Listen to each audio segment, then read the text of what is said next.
Man, What a great start. Hello, everybody, and welcome back to the Celestial Esports stream. We apologize for the missing text on the screen today. It's not really playing ball with us, but we'll make sure to have that fixed for future use. My name is Luna. Uh, a pleasure to be bringing you another game once again. I'm joined by a fresh face on the Celestial broadcast. Uh, Joseph Armando, Andreas Claymore, a well-known member of VL. say my Say hi. name and I shall appear. Some people know me, some somewhat a little bit infamously, but here I am nonetheless. I have been casting for Mad Men for the past few weeks or so, trying to still find a way to be a part of this great community without actually playing in it because I think people are starting to get sick and tired of my actions, but that's perfectly fine.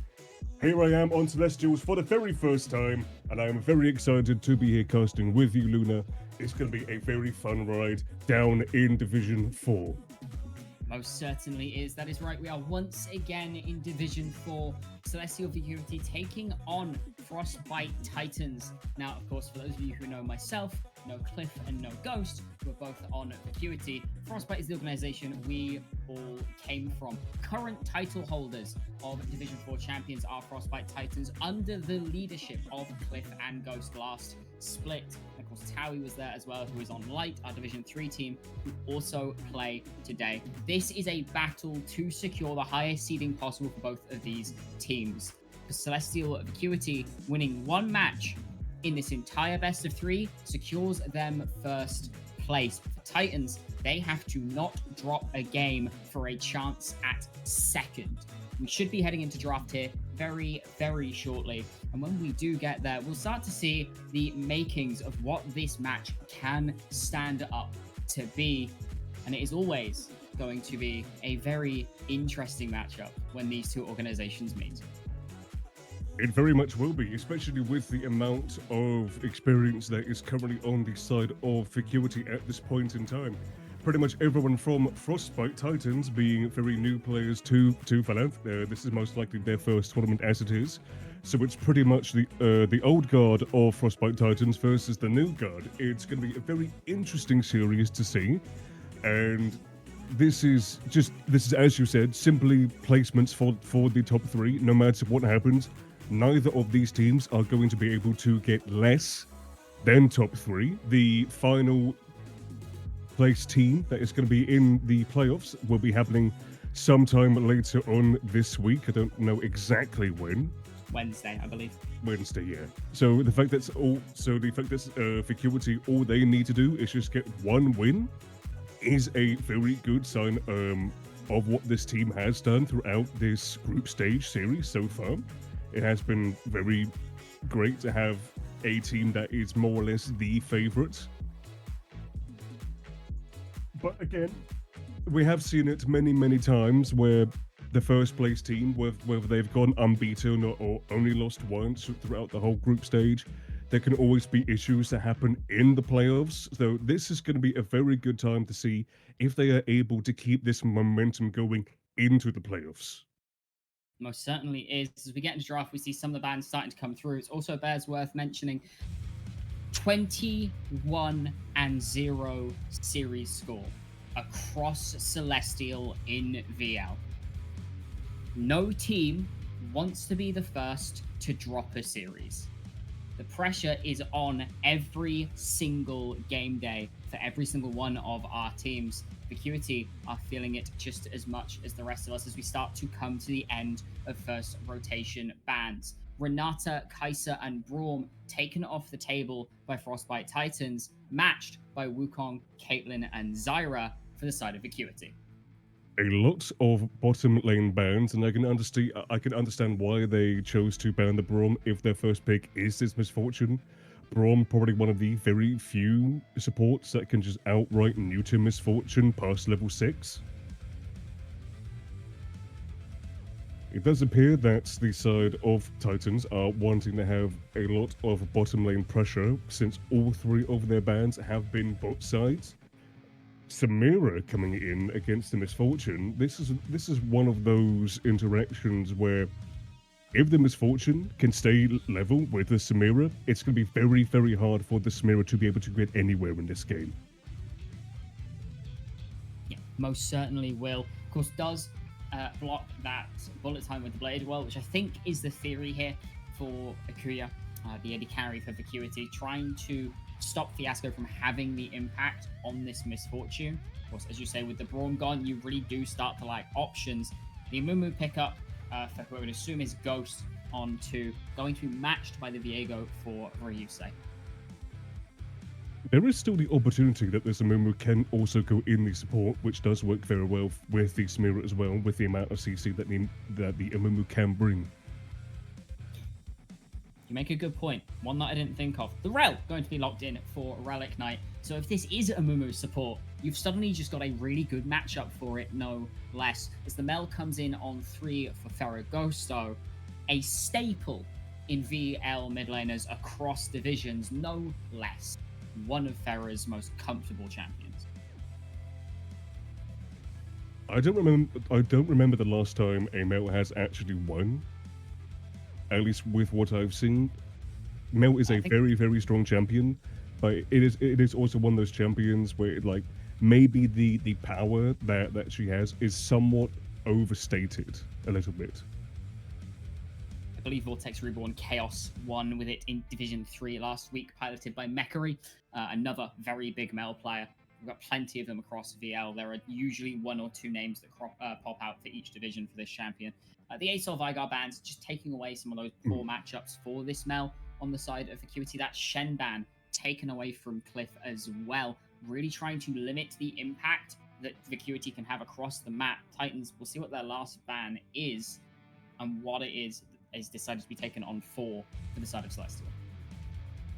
The good thing with the potential Amumu flex as well is the fact that with you not knowing where it is, you are potentially also needing to ban out junglers as well as supports. Like, sure, there was the Shenbot for the top lane, but then there's also Trundle, which can go top, it can go jungle. So there is still that sort of like, is it going jungle? Is it going support? They don't know for a fact. It is going jungle. Which has now been confirmed. Leona, another very, very good support for the Samira. With the Samira, you generally speaking want to have a support that has a lot of CC in their kit, which allows Samira to be able to get her passive down a lot easier, along with the... I don't know specifically what it's called, but she has that little dash she does to the CC target. Is that a passive, or is that potentially something with the Q? That is her passive indeed. It is the Part Daredevil. of a passive. Yes. It is an add-on to the style mechanic that she's got on her passive, where if an enemy is CC'd, she will dash them and fire a lot of mini shots at the opponent. And if they're knocked up, she will increase the extent of that, the duration of that CC that little bit longer. Aurora Gragas going to be the top and mid lock-ins for the side of Titans for LA and SPC Greenman. Very, very AP heavy solo laners, which plays into this Amumu's hand very nicely. Most certainly, I would also say, now that we are able to see the final composition of Titans, you can see that there is a lot of good chain CC that can potentially happen. The Rel Ultimate into the Aurora Ultimate into Misfortune, then Viego coming in to potentially pick up any of the scraps. There is a good press R button comp that you have there. But then you also look on the side of Celestials at this point in time. There is a lot of disengage there, and a lot of ways to hold you down as well. This is going to be a very interesting composition to look at, especially with there's no real way to stop that Poppy ultimate from coming in. Yeah, it's not going to be easy by any means. Not only that, but you actually, on the side of Titans, you have a champion you don't want to press R because it completely ruins the rest of your composition. This Gragas ultimate could be soul-rending for the side of Titans if it goes wrong, because you've got 3 champions that want things to be stacked up for their ultimates, and then the Gragas, which can just knock everything miles apart. So LA really going to have to show mastery over the Gragas to make sure that these team fights don't go astray. On the side of Vacuity, you've got a very good wombo. You've got a lot of lockdown for your Samira to really do whatever she pleases. The Mel should go relatively untouched, and the Poppy plays such a big factor of disengage into the engage tools of Rel, Viego, Gragas that you can't find an easy angle in. So on drafts alone, I'm not sure about you, Andreas, but uh, my personal preference as it stands is definitely going towards Vacuity just on ease of execution alone. Man, I wonder why that is. Is it not like we're casting for them specifically or something? It's not like it's But my no. org or anything. But yeah, no, generally speaking, with me coming in as just a simple guest, I will agree with you in the sense that the way to play the Acuities competition is a lot easier than how you are going to play Titans competition, especially with, like you said, that double-edged Gragas ultimate. It can become one of the most important ultimates in the team fight, potentially pushing away the Amumu, the Samira, the Poppy, the Leona, stopping that chain of CCs that they want to do. But if the Gragas gets it wrong and uses the ultimate in the time when the Rel tries to go in or the Viego tries to hit something or the Misfortune is using her ultimate, you are essentially saving the opposing team for them to come back and then just wipe the floor with you in the team fight.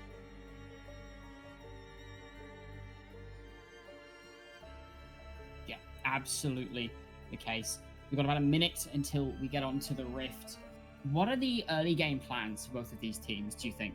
What is the main goal for both of these competitions to achieve in the early game? Is it playing around a certain objective, or is it, do you think, maybe playing more towards a specific lane?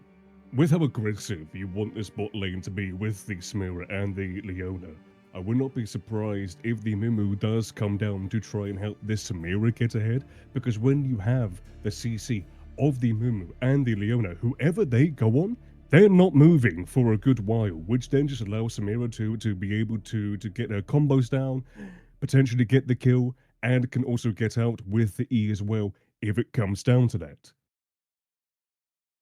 More in terms of the side of Titans, I would say Viego, you're probably looking more towards just trying to be able to either counter gank the Amumu, or potentially hope that when the Amumu does gank, that they get nothing out of it, so that you can then go into that Amumu jungle, get some camps, get yourself ahead a little bit more, so then you can be that power play when it comes to trying to get the neutral objectives, or potentially trying to either get the Gragas ahead or the Aurora.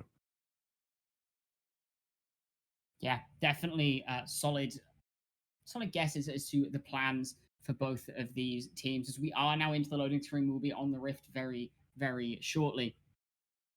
And honestly, looking across compositions, looking across the runes, there's nothing too out of place for anybody.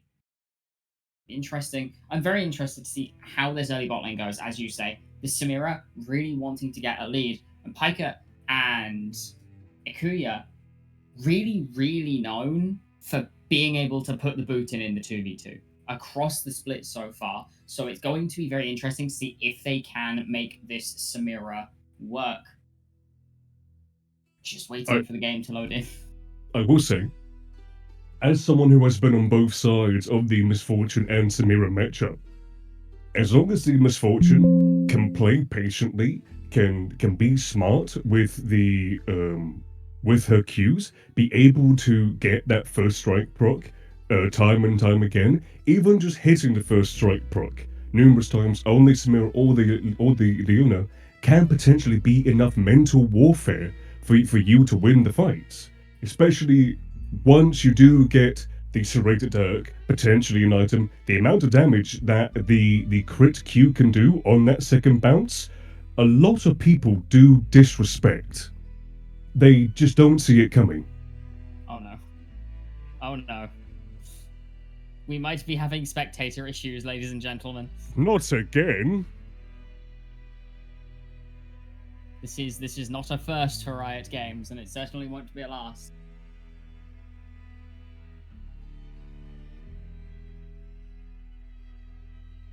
Come on. Chop chop.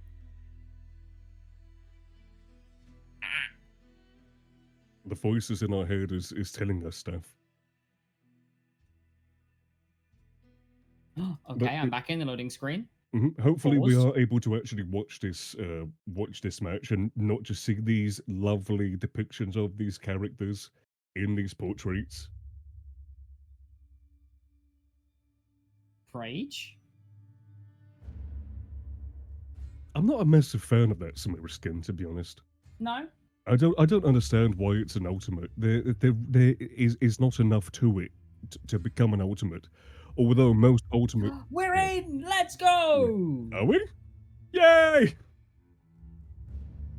I will pause at 10 seconds to allow it to sync up with production as per standard VL.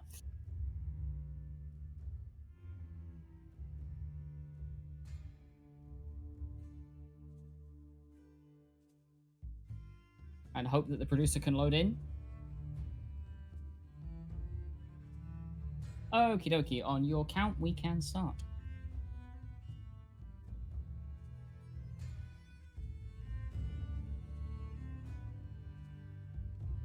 And we're on the Rift, and we're ready to go. And Riot haven't forsaken us today.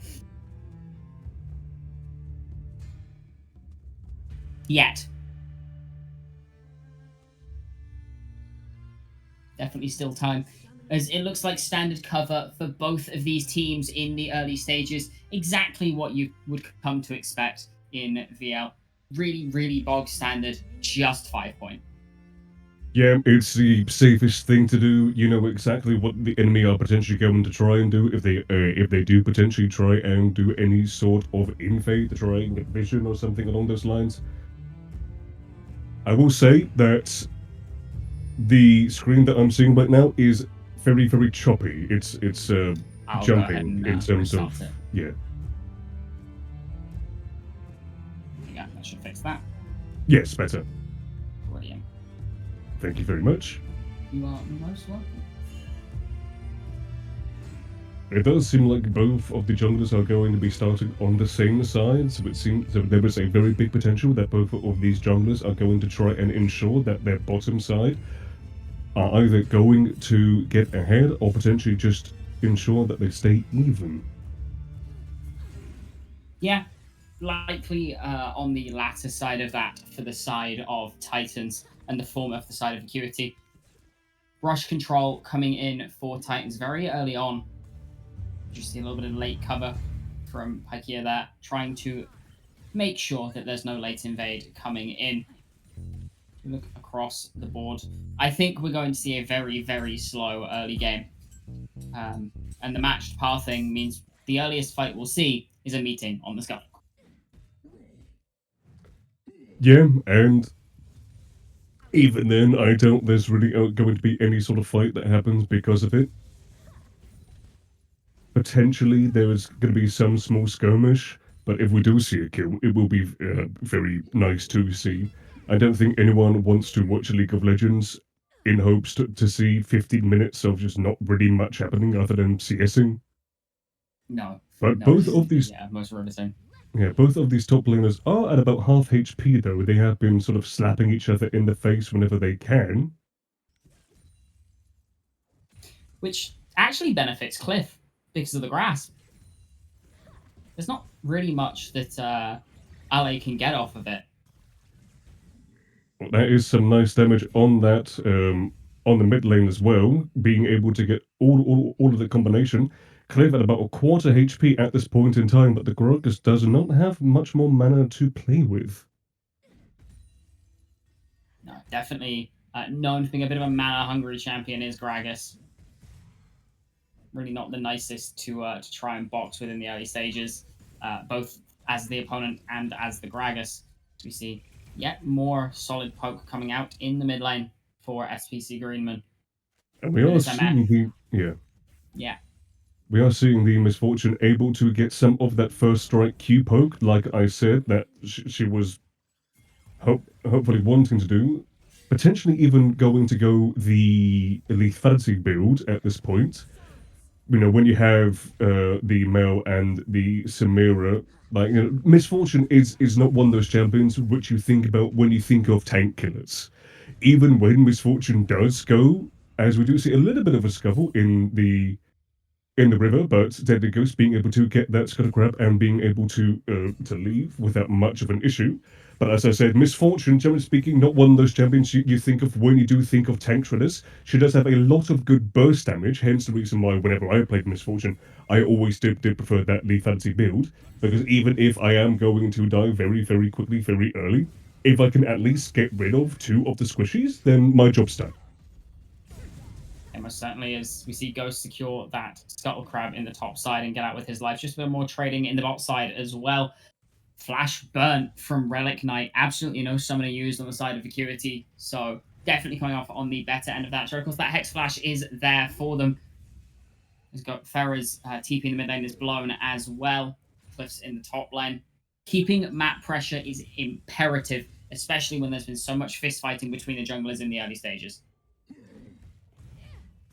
Yeah, to be fair, these teams have not been playing passively. There's always been little fights here and there trying to assert dominance, trying to get lane pressure, trying to intimidate their direct opponents. And as it is, we see 2 flashes up in the top lane. Attempted to flash onto the buckler there to stop Cliff from being able to pick that shield up. Does get the flash matched. There's a little bit more damage, will be enough to do it. Is there a cask? Heroic charge, no way of getting onto that buckler. Is able to survive for now as there's some trading towards the mid side as well. And Cliff somehow gets out with his life. I'm not going to question how, but there is. The only issue with that is this Gragas is able to push in this wave. Cliff is going to lose some of those minions to the tower. The Gragas will be able to recall with the safety net of no matter what happens, he should be able to come back and be able to get the wave afterwards. So yeah, generally speaking, even though Cliff does not die, the Gragas still gets some tempo, some momentum from those little skirmishes. Absolutely does. Not going to complain at it as Ali in that top side. It seems there's pings towards this bottom side. Ghost taking his first reset here. Missed cannon, you hate to see it. Indeed, you do. Unfortunately, 'tis the way it works sometimes.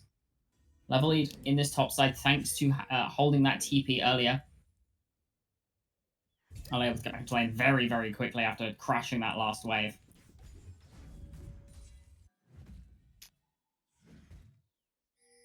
Generally speaking, still a little bit of a stalemate overall in terms of the positions everyone is in on the map. There is a little bit of a gold lead down in the bottom side for this Misfortune.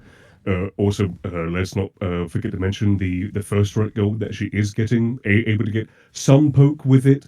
So, if my estimations are correct, she probably has about 30 to 40 gold from it, which, whilst it's not much, that's still 2 minions worth of CS, at least two range minions worth. Yeah, as we see the ultimate in the mid lane coming out of SBC Groomman, forcing the flash from Faragos, so there he goes up towards this top side. The phase rush is already been propped for this Gragas, but he's on a ward. Ryusei is in the area as well, so this could turn into a 2v2. Just going to pop that Scryers for now to dissuade Ghost from looking for anything too aggressive. And we're just seeing slight fistfights across the map, not really resulting in anything map-wide. It's still very nice to see. It shows you that both of these teams are more than willing to fight for this potential first and even second place spots that both of these teams can have. Well, first place only for Celestials, but still have to wait and see. A little bit more first strike gold for this Misfortune, able to get quite a bit of damage down onto this Samira. Yeah, a lot of damage indeed. Has that level 6 advantage as well over the Vacuity bot lane as Ghost is still towards this top side. Ali going to go aggressive, going to proc the phase rush, manage toss, just tags, but the keeper's verdict. Channeled a second too long, knocks him skyward. And knowing this Amumu is on the top side, the dragon will be the prize for Titans. Get a little bit of miscommunication there coming in from the top jungle for Vacuity, but it should mean the grubs are theirs. Cliff just holds on to the ultimate just for a little too long, allows the Gragas to escape that gank, and with the amount of time that the Amumu was on that top side, he misses out on quite a bit.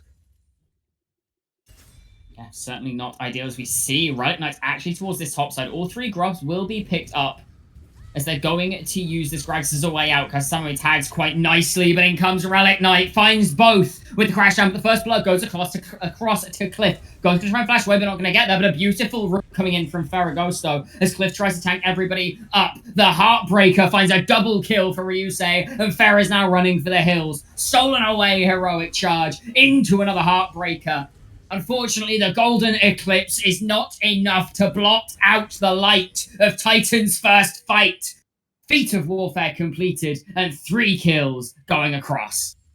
And this is the very, very big issue when it comes to Viego in these small little fights. When he is able to get that one reset, it is a massive swing in momentum for him, able to throw down multiple ultimates afterwards, and now the gold lead, and also just the momentum very much in Titan's hands.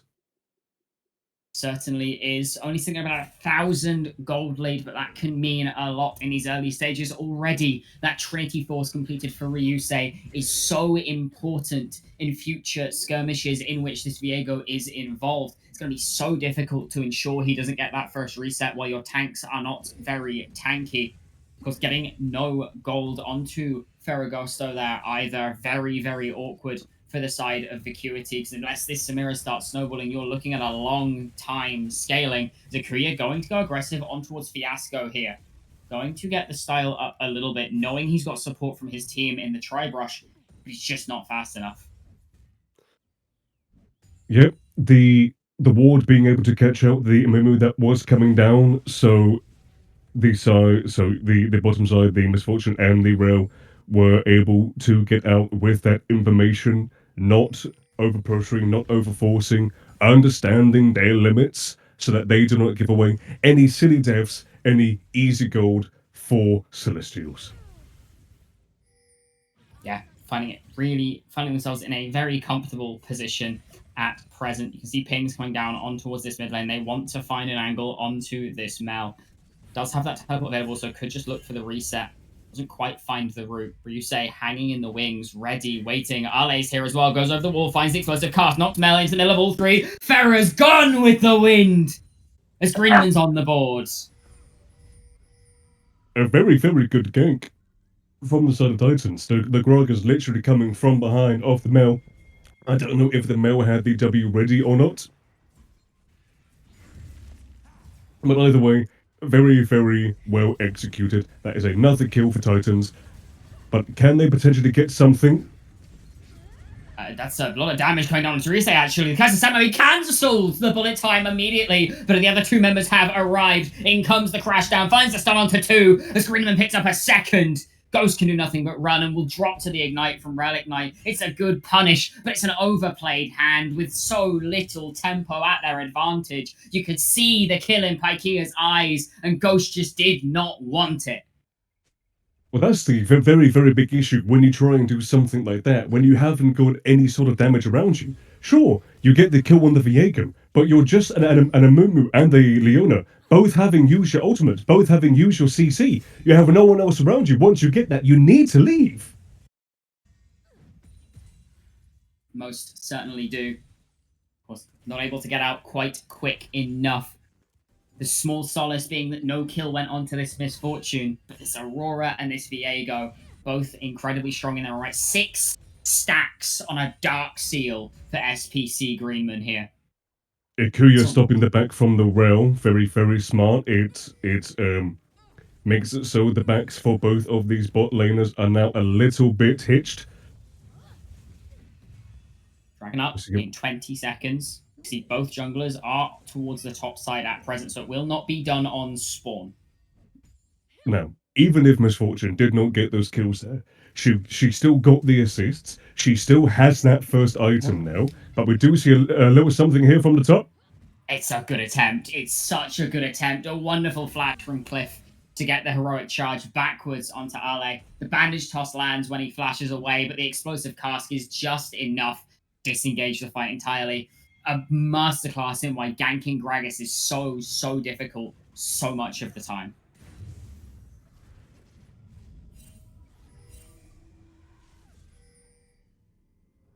Yeah, definitely a very, very good attempt to try and get onto the Scraggers. The CEC bug coming down for quite nicely, but there was just that small little moment where the Gragas was able to use his ultimate, knocks both of them back, able to walk away. A very, very good use of the ultimate. Yeah, absolutely was.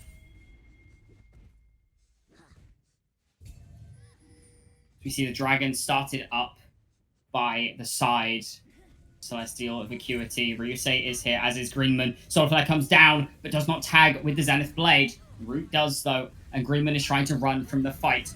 Now you see the engage comes in from Clay, finds a beautiful stun into the wall, onto this Aurora. Down she goes. Ghosto finds the shutdown, but a beautiful crash down alongside a bullet time. Tears Vacuity asunder. Down goes 4. Farah, the last one standing, finds 1 kill in the midst of the chaos, but it's just not enough. And Titans have come alive with a wombo combo of a lifetime. Viego goes in very, very aggressively. At first, thinking maybe a bit too aggressive, gets CC'd against the wall, but he's able to survive to the point where the rail can come in. Everyone else is there. An absolutely fantastic Aurora ultimate that comes in, along with the Misfortune ultimate. Everything done to perfection. And well, just as you said, Titans being able to win that fight, get that dragon, it puts them in a very, very comfortable lead at this point in time. What was once 1k gold lead has now become a 3k gold lead at just 15 minutes of play. Certainly blown this game wide into their controls. We see Farah and Ghost looking for this Herald. Greenman's going to dissuade for now. Ghost looks to try and go for the steal, but gets casked away.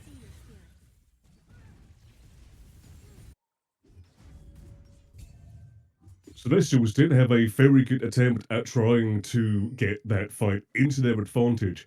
But I think it's just the fact that they don't really have that much damage at this point in time. That the Samira was not really able to get that S rank onto her ultimate, so she wasn't really able to use it at all before she died. Maybe if she got that, the tides would have changed slightly. Maybe. But it does just go to show you how close that fight truly actually was. Yes, it certainly does. There's 2 objectives, 3 objectives across to the side of Titans now, and that is feats of strength completed for them. We see Ghost hovering towards this bot side, looks onto Relic Knight, finds the Banish Toss. Magnet Storm is going to catch on to both Akuya and Pakia for now, but they live for a second longer. In comes the bullet time. Down it comes the rift between worlds. Ghost and Pakia, the front line are like paper to the carries of Frostbite Titans. And they drop worlds. Ghost and Pakia, the front line are like paper to the A decent attempt at trying to catch up the rail, but it just all comes around and just slaps them in the face. A very, very good slow on the side of Misfortune. Slows them down just enough for the Aurora to be able to come in, get that ultimate down, along with the ultimate of the Misfortune. Just the health bars at this point just feeling like butter on a very hot day, just completely melting before our eyes.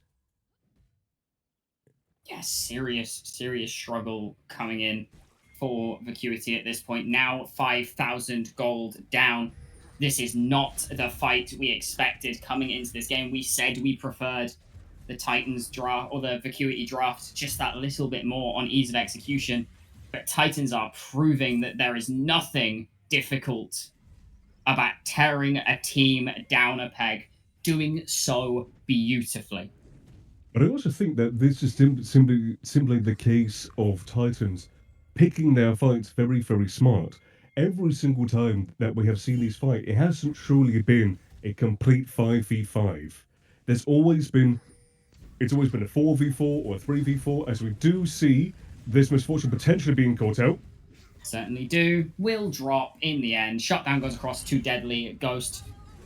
Ikea, on the other hand, could be caught in the river. A good solar flare to buy some time. Ghost is walking down, but so is Greenman. Akuya should be there in a second as Ale fights onto Ferragosto in the bottom lane.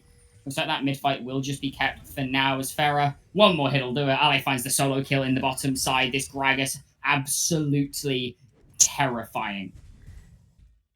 When a Gragas walks at you slowly and menacingly, there is not really much that you are able to do as a small, squishy mage. Too much HP, too much damage. As we just see the amount of damage that this Aurora is actually able to do, that's just 2 spells, and the Samira's HP just gets cut in half straight away. Yeah, absolutely ripped apart. Titans are a meat grinder, a shredder for Vacuity at present, and there is little to be done in return. Ghost losing a quarter of his health from 3 auto attacks at a Fiasco here. And with this dragon spawning in 20 seconds, and it being sole point if they get it, Titans are very comfortably in the lead. It will be very interesting to see what these next items are going to be on either side. We do see that the LDR has actually come through for the Viego for a second item that is quite interesting. But when you see the amount of tank that is on the side of Vacuity, it does make sense. I am also potentially thinking that this Misfortune is going to go possibly for the Cerildas. I believe that's the slowing lethality item. Yes, it is indeed. This dragon is started. Vacuity are actually here to contest. Bullet time comes in, but it gets cancelled out on very quickly. Stun onto Relic Knight into the wall. Here comes Ferris here. A shotgun goes hit. Keeper's verdict doesn't quite go out, and it's a double kill for Ikuya. This Collector is coming in clutch. They found the angle to find a fight that works in their favor. They get the dragon. Very nearly stolen by an explosive cast coming out of Ale. But this is the angle they needed. They're still 4k down, but this Samira has found her way. Whether it's a bit of overconfidence on the side of the rail or just a momentary lapse in judgment, the rail was in a position where no other of her teammates were. It allows her to be very easy pickings, and this Viego goes in to try and do something, but he gets picked up as well. That is the dragon for Vacuity. It is also most likely going to be Atakan for Vacuity as well. They were 5k gold down before all of this. Oh, we do see a teleport coming in. Fiasco gonna get caught on the backside as Deadly Ghost keeps her out. Vakia very, very low, but found onto SPC Groomman. Ale is doing it away, but Ikuya is untouched and massive. In comes the Devil Trigger. But it's just not enough. They're too tanky. Ryusei had respawned. It's a double kill as Cliff fell as well. Fiasco picks up Pykia. Ghost had to run out the back of the fight. And it looked good, but they pushed their tempo too far, Andreas. The Devil Trigger gets tamed, gets disarmed. And yeah, just like you said, potentially just a little bit too much, a little bit too quickly. Getting the dragon, after the 2 kills they got, was very good. Potentially speaking, maybe going for this rail when they still had a lot of their money still in their wallets, not actually able to buy anything between the dragon and the Atakan. Maybe that was the entire difference. If they had all just recalled afterwards, used their gold, got more items, get some vision down, try and stabilize themselves a little bit more in this game, they may have been in a better position than they are now, but they try a bit too much, a bit too early, and it has really come back to bite them. The gold lead that they were starting to take attention to has gone straight back to where it was. Certainly has, as Relic Knight's going to get caught out a little bit, but the crashdown will still knock Pykia up thanks to the nature of Zenith Blade. They are looking for angles, but Ale is uncontested on the bot side as it stands. This Gragas is just split pushing without a care in the world. 1 minute 35 on Baron, 2 minutes 20 on this Dragon. So there's nothing to fight for at present. Ghost might be caught alone, unaware in the river. But even then, he is a tanky target to try and cut through, even with the lead currently available to Titans. Never mind. They're going to look onto Ale. Solar Flare tags. Magnet Storm only tags onto Ghost. Shattering Strike does not find the stun as Ghost is just stuck in the middle of everybody. Able to find a 4-man Curse of the Sad Mummy into a beautiful setup for Farah, but it does not matter. Viego passive came in the Flash Banish Toss from Ryusei, stolen away as the Heartbreaker comes down. Farah falls. Pykia should be next on this list as they're looking for Akuya as well. Do not find him. You're too far down to be looking for these plays, Vacuity. And your hubris is being handed back to you on a silver platter as Titans look to break open another tier 2. I don't see the hubris item on anyone of Vacuity, so I don't know where you're getting that from. Nothing. Either way, you did say early on that the Celestial teams in all of these Valanth divisions have not lost yet. Do you think that that pressure of potentially being the first one to lose when they have secured playoffs, is it now starting to get a little bit too much for this team? It certainly could be. I couldn't say if it is on their mind going into the series or if it's just an afterthought. But if it is playing on their minds, it could be that little bit of extra added pressure for them. This is not the Vacuity we are used to seeing. Very dominant within their division. I believe they've only dropped one game, and it was right at the start of the split. The struggle in this series already is looking real. 7, nearly 8,000 gold down, and very little way to look to continue playing. What is the angle back into this game for Vacuity, Andreas? How do they find themselves an upper hand?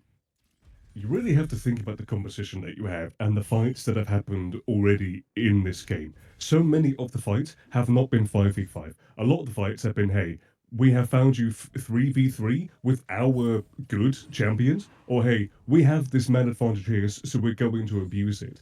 You simply have to be a bit more communicative on what you are okay with dropping and what people need. Because as you saw, this Amumu went down by himself to potentially try and get some vision down. But you're not going to be contesting this dragon anyway. So getting the vision in of itself is a little bit silly. You have to try and play smarter. Take that breath. Understand that you are still in this game.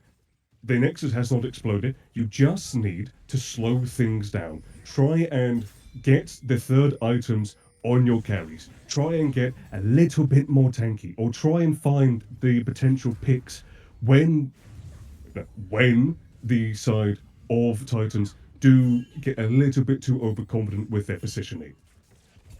Cliff doing a very good job of forcing the runaround here, buying time for his team to arrive. They get a go onto Ryusei, which means not in the worst position known to mankind at present, but still taking a lot of damage. Has to just be sacked off to allow the team a little bit of pressure in other lanes. You can see Ghost was hovering around, but with Ale having the TP, the Baron has never looked more enticing for the side of Titans. You can see Ghost up towards his Krugs. He could look to go in for some kind of steal, but Ale doing a good job of just sitting behind the pit, making sure that if he does find the angle, it's not an easy angle to take. 5k health on this Baron and counting. He's not on vision just yet. He could look for the bandage toss. He finds it. He goes in. He steals it.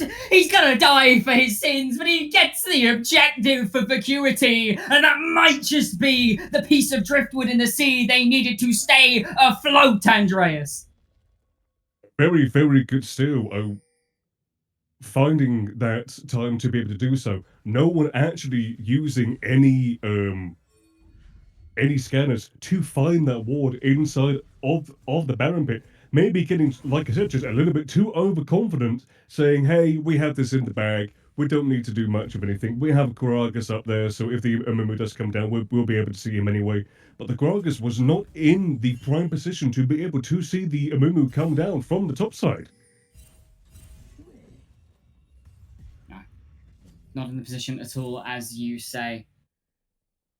Now, it is a very, very good steal, 100%. But are they going to be able to get anything from this? We do start to see some CC coming down onto the Gragas, but is that going to be enough? Is what is to be seen to. Is going to escape with that blast cone. 5 members strong. Vacuity, if they can find somebody out, they can blow them up very, very quickly. Just a case of finding them, and as it stands, they are not able to catch onto anybody. 2 minutes 20 seconds on this dragon and is soul for Titans if they pick it up. The clock is ticking. The clock is definitely ticking, and whilst you really do not want to give soul away, I don't think that you are in a position where you are able to contest this, but we do potentially see something happening. But the miss. It's a lot of damage just from Pharaoh walking into that ultimate as well. Took about a quarter of his health in chunk just from that Realm Between Worlds. And we are starting to see the damage of the misfortune as well. Just one Q able to throw a quarter of the HP of Kuya down into the drain. It's not easy to exist into this misfortune unless you can find the angle onto a ghost sat on a ward at present. Doesn't have the sweeper at all till now. We are starting to see just how strong this misfortune is when the Braum is banned. You do think that potentially if there was a Braum on the side of Vacuity, that this misfortune would not be doing as much damage as she did, but then again, Braum and Braum Samira, not the best of combinations. It can work. Certainly can. This mid lane tier 1 going to fall. Finally, a little bit of gold back into Vacuity's pocket. They have brought this gold lead back down from the 7k it was at to 4-5k now, allowing themselves a little bit of a reprieve, and trades are starting to go their way as well. It is only one tower, but that is still a decent amount of gold for everyone to get. But is this mail too far away?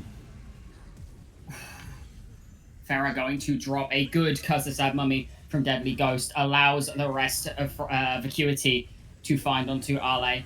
He will drop the Collector, but Ghost falls on the other side as well. It's now 3 versus 4. The Bullet Time, the Magnet Storm, they're both still up.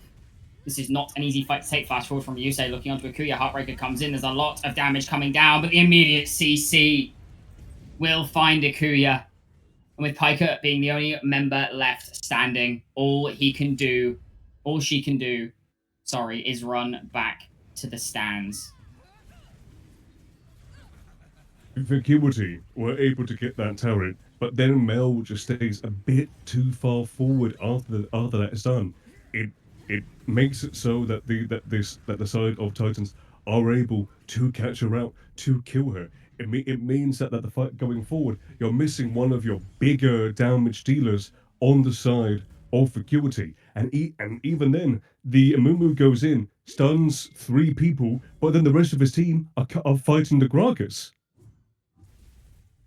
Whether it's just a case of miscommunication, or those 3 people on the side of Vacuity getting just a bit too tunnel efficient on the opposing champion that is closest to them, it's going to get tougher and tougher from here to be able to try and find a way back in this game, especially with how much damage that this Misfortune, this Aurora, and this Viego are currently doing. Absolutely, this game looking very difficult. Farah caught once again unawares in the jungle. Just blown to pieces. This is Ghost potentially maybe next. This is potentially a very, very good chance for the side of Titans to get their first inhibitor as well. Certainly could be. Ghost going to the next one to fall as Cliff can do nothing but run. Rift Between Worlds used by Greenman to try and catch. A good solar flare should mean Cliff survives, but he steps back for the buckler and will drop to this Aurora as well. 5-1 and 17, 10-1 and 11 on the 2 carries for the side of Titans. They are absolutely monumental in this game. There is no angle left. 8,000 gold in the lead. It would be very difficult to go onto the back foot from here as the base for Titans is finally open. Vacuity are on the back foot. They could look for more, but it's likely they just back off for now. The Baron is also up once again, and the side of Titans are in a better position than they were for the first one. And I don't think that they are going to be doing the same mistake for the second time. So they are most likely just all going to go onto this Baron, get it down as quickly as possible, because whilst this Amumu has come up, oh no, they're going to do a death brush. They find onto Pykia, and she drops. There's no angle for this. They're going to be walking in blind, and the Baron is now pretty much free pickings. It's very hard for Vacuity to be able to get into the jungle as it is anyway. I think, you know what? They're going to do it. Again, a 3-4-man keeper's verdict there will mean that Cliff is able to get out with his life. Fiasco was still able to stick around, still keep running. And I mean, Titans are just playing with their food at this point. 9,000 gold in the lead. Most definitely. And you have to also think most of them haven't actually gone back at this point either. But they do know where the Amumu is at this point in time. So the Gragas is going to do his best to stop him, potentially going to use the blast cone to push him back as well. But no, he actually goes over himself. But look at the damage that's coming through. From Tomb Worlds, a shot down onto both of the carries comes in from Ferragosto. However, Ghost goes in. But Cliff's in the middle of the pit. Ikuya around the back with Ferragosto trying to survive. Cliff going incredibly low. It's a double kill for Ale on the back side. Ikuya and Pykia doing what they can. Baron, it's had to be dropped. They have to go back to their carries. Ikuya pulls the Inferno trigger as it looks like Ale will fall 2.7k on this objective. He finds the kill onto Ikuya, and that, ladies and gentlemen, should be all she wrote. It was a good look of a fight for Vacuity, and I think it was as close as it possibly could be. But that should be the final nail in the coffin for this team in game number 1. Titans came to play. They came to give themselves a shot at second, and they are one game away from doing so. It just goes to show you that even with how much of a difference this gold lead is, that even when you take out both of the carries of Titans, just the sheer damage coming in from this Gragas, stopping 2 people from entering that pit and even killing the Samira as well. It's just too much gold to stop. Titans getting a pretty damn comfortable win, all things considered. Potentially even able to win after that first Baron if they were able to get it. But there were still some good signs to see on the side of Vacuity. Honestly, you just need to play a bit more, play a bit safer, play with a bit more understanding of where everyone is. And as long as you can stick to your game plan, say, hey, we're not going to be fighting these early skirmishes. We're just going to let things go. We're going to try and then meet up once we are strong enough to be able to use our ultimates effectively. That will be the better way to go forward. I do think they did just walk into the game plan of Titans a bit too often.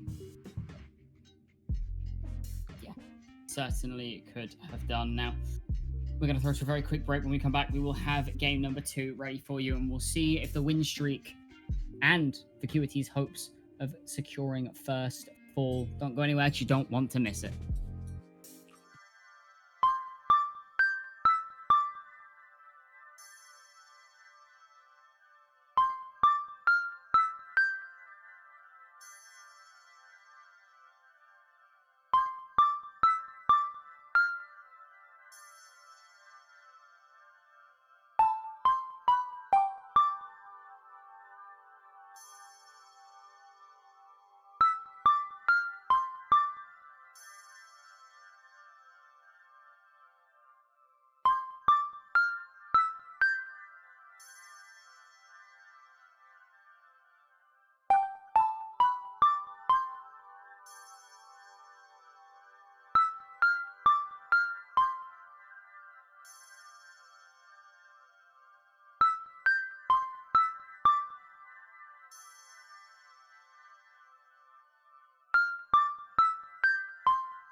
Welcome back, ladies and gentlemen, after an explosive Game 1 Titans. We're here ready with draft for Game 2 already. And we will see if there are any changes. Vacuity opting to stay on the red side for game number 2, not thinking it was an issue with draft or with pick order or anything like that. Rather opting to say they just played a little bit unlike they would normally, as the Renata ban comes back in once again. I don't see anything changing in terms of the actual bands themselves. Potentially the Viego band coming in for the side of Vacuity, but that would really be the only real thing that I would see. Maybe the Gragas. I personally do not think that Gragas was the issue in that game. See if Vacuity are of the same line of thinking.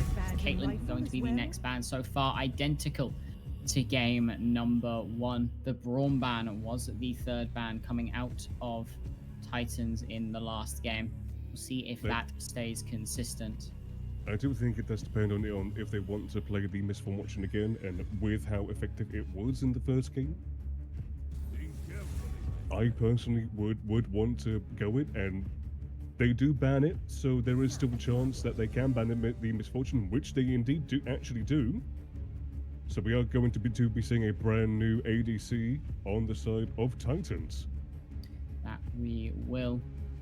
Not sure what this leaves open. Can't remember off the top of my head what the third banner was for Celestial Vacuity in game number 1. It was Zyra. Zyra, of course it was. Yeah. We'll see if Relic Knight decides to pick that one up. But the Viego first pick is just going to be the answer from Titans. Happy to get Ryusei back on that champion. And with how effective it was, I wouldn't be complaining about it either. Samira Hover coming in again, wanting to just run it back. This time not into the Misfortune. Could be on the cards for them. Although I would be impressed. Instead, just going to go with the first pick, Master Yi for Ghost. I do believe Ghost plays it quite a bit. He does indeed. Yeah. The highest, the most played champion that they have been playing this season at this point. 42 games, 60% win rates. I'd be happy with those numbers. Yeah, absolutely. Has piloted it before across both last split and this split as well, if memory serves. And the Rel going to be picked up for Pykia. Contested pick in this series. Going to take it away from Relic Knight. We'll see what the response is. The only big issue I have with this is the support pick in terms of the lane itself is a lot more important than the ADC pick. By putting that card out there this early, you are saying, hey, counter this, we're perfectly fine with that. They do decide to go with a Nautilus, so potentially having a more aggressive ADC in mind, potentially wanting to go the side.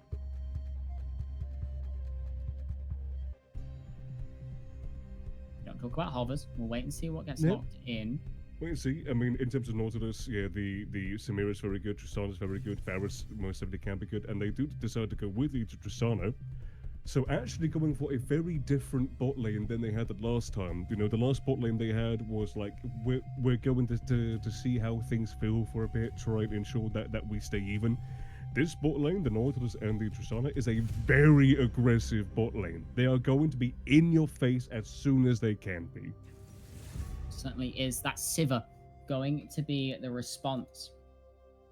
A very good counter towards a Nautilus, but generally speaking, a champion that doesn't really come online until 3.5 items, and even then does not have the overall damage that other ADCs do. A very safe pick, but also a pick that can become quite not as effective as others. Yeah, as we get ahead into second rotation of bans, the Aurora already taken off of the table, not wanting to give that one over either. We'll see what the response is from the side of Titans, sticking with this Shen ban, trying to keep Cliff off of this impactful tank, as the Ornn ban comes in as well for the side of Vacuity. So not scared of the Gragas, but wanting to take other tank options away. I'm trying to think about what's on counters because I believe that was different to what it was last time. But we are going to see a different matchup on the mid lane. Both of the mid laners that were played last game have both been banned, so it'll be a completely fresh look. It will. We'll see what Vacuity opt in for, as this is more than likely to be mid lane.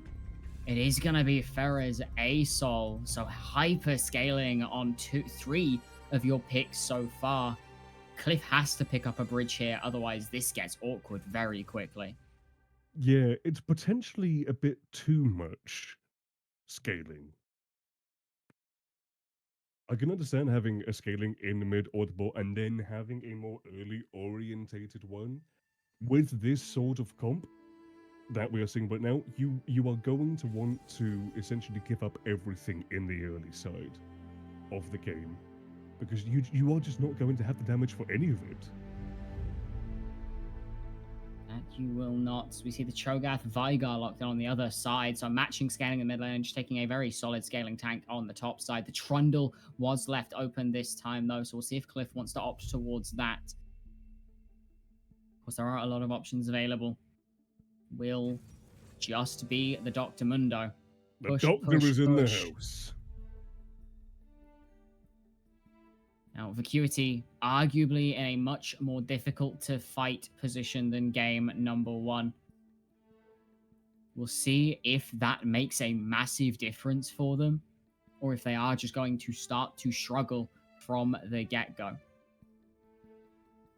It is going to be an interesting second game. The composition for Vacuity very different to what it was in the first game. A lot more scaling. And I'm wondering if this is going to really hinder them going into the mid to late of this series.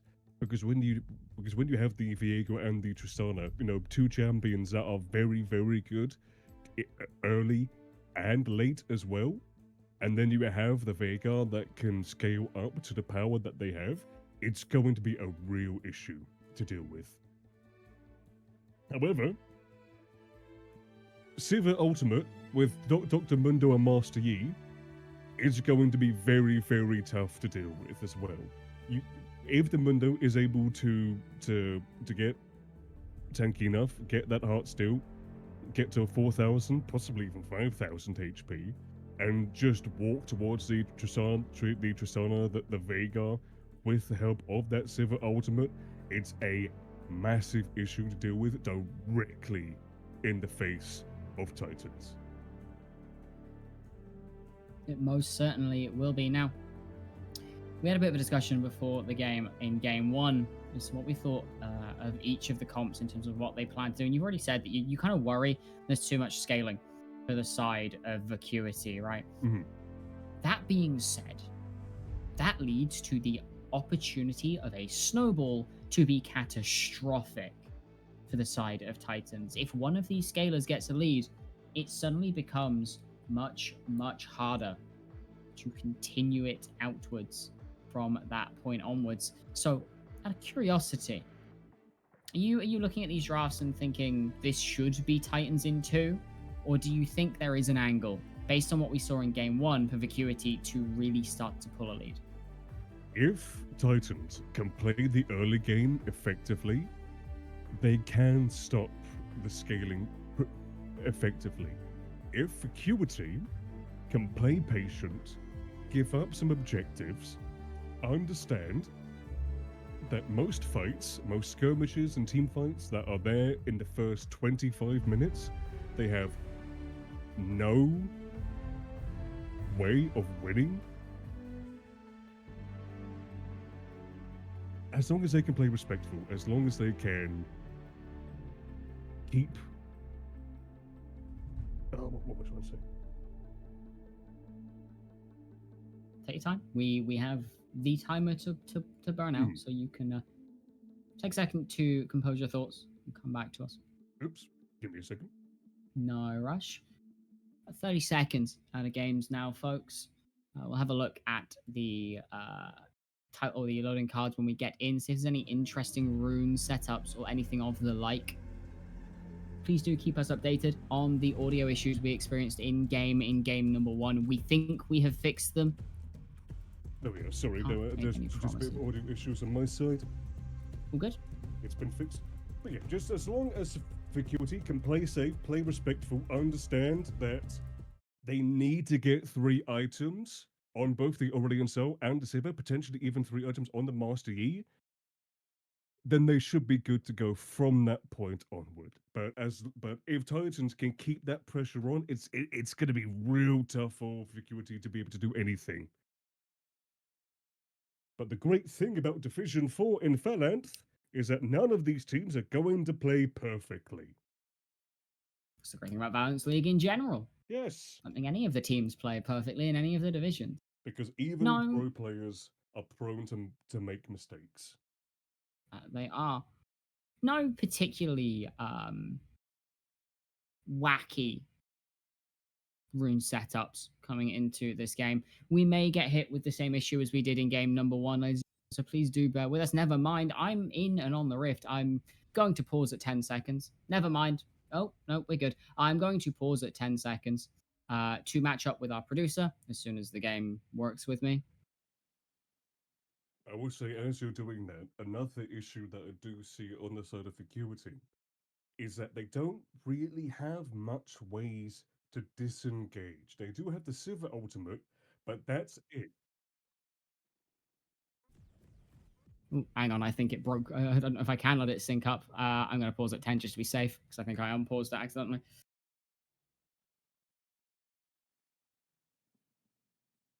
So, on your count, whenever you are ready. And we are in game number 2 of this series. Match point for Frostbite Titans. They have the chance to end the Celestial streak.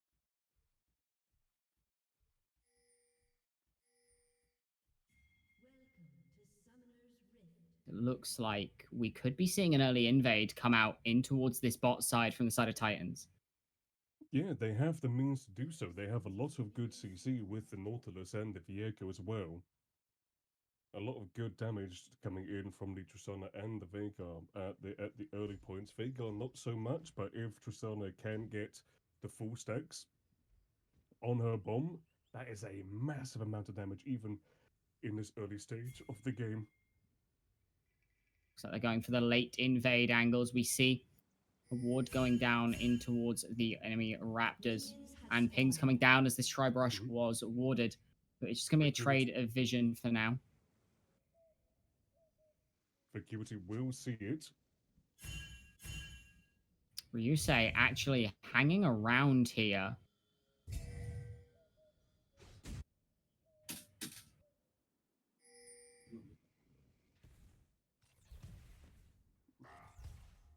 Okay, gone back to his own jungle. A little bit off tempo now. Will get caught on this ward as he enters back in towards his chickens as well.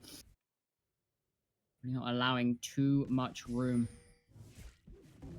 for a mistake from this point on from Ryusei to allow himself to stay on tempo with this Yi.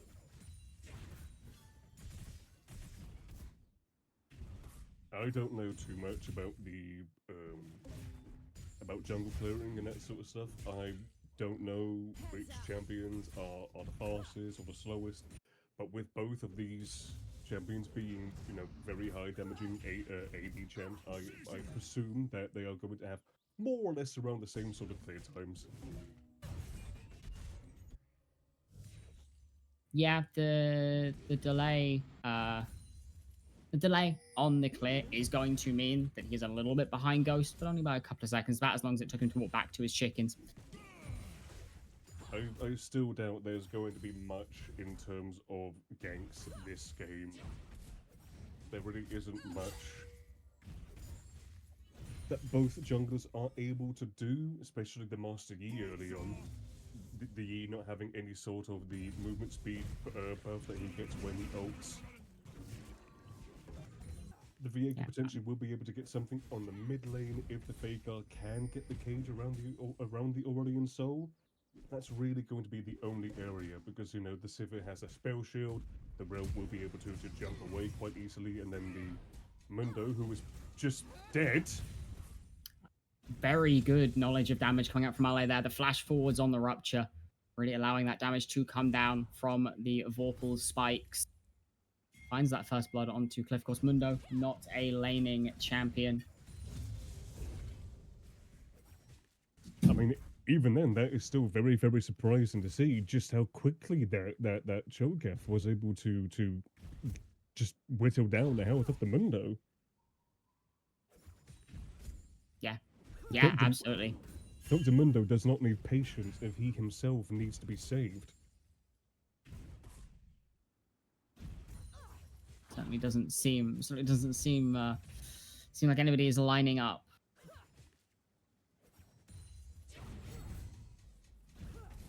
We see they're trading towards this bottom side. It's Ghost looking in towards this mid lane. Grimman taking a good chunk of damage from Pharah here.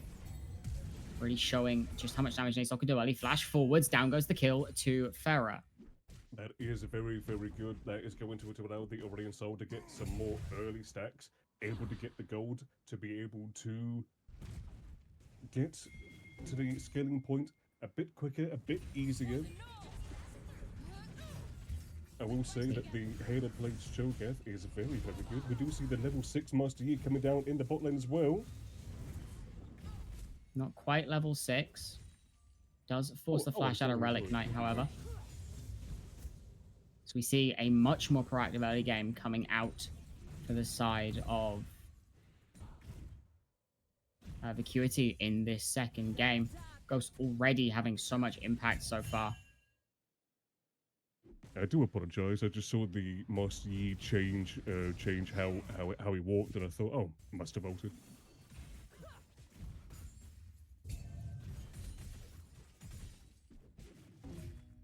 No, I think it was the Rel E, the full tilt. Right. Yes, yes, yes.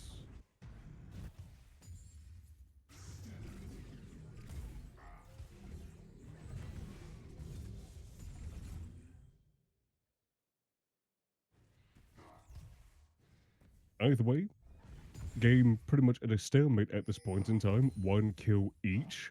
The Cho'Gath having a little bit more gold than the Mundo at this point in time because of that first blood, because of the little bit of CS lead that he does have.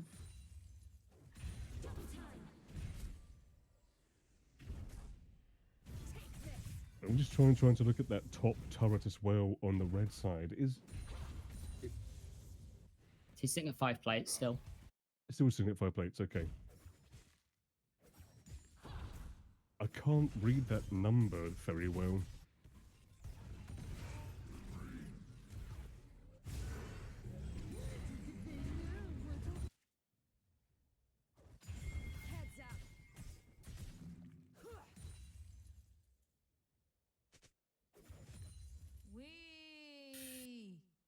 He's going to slow down a bit. Ryusei is on this bottom side. They could look to try and punish on towards the bottom lane. In comes Harrow Path.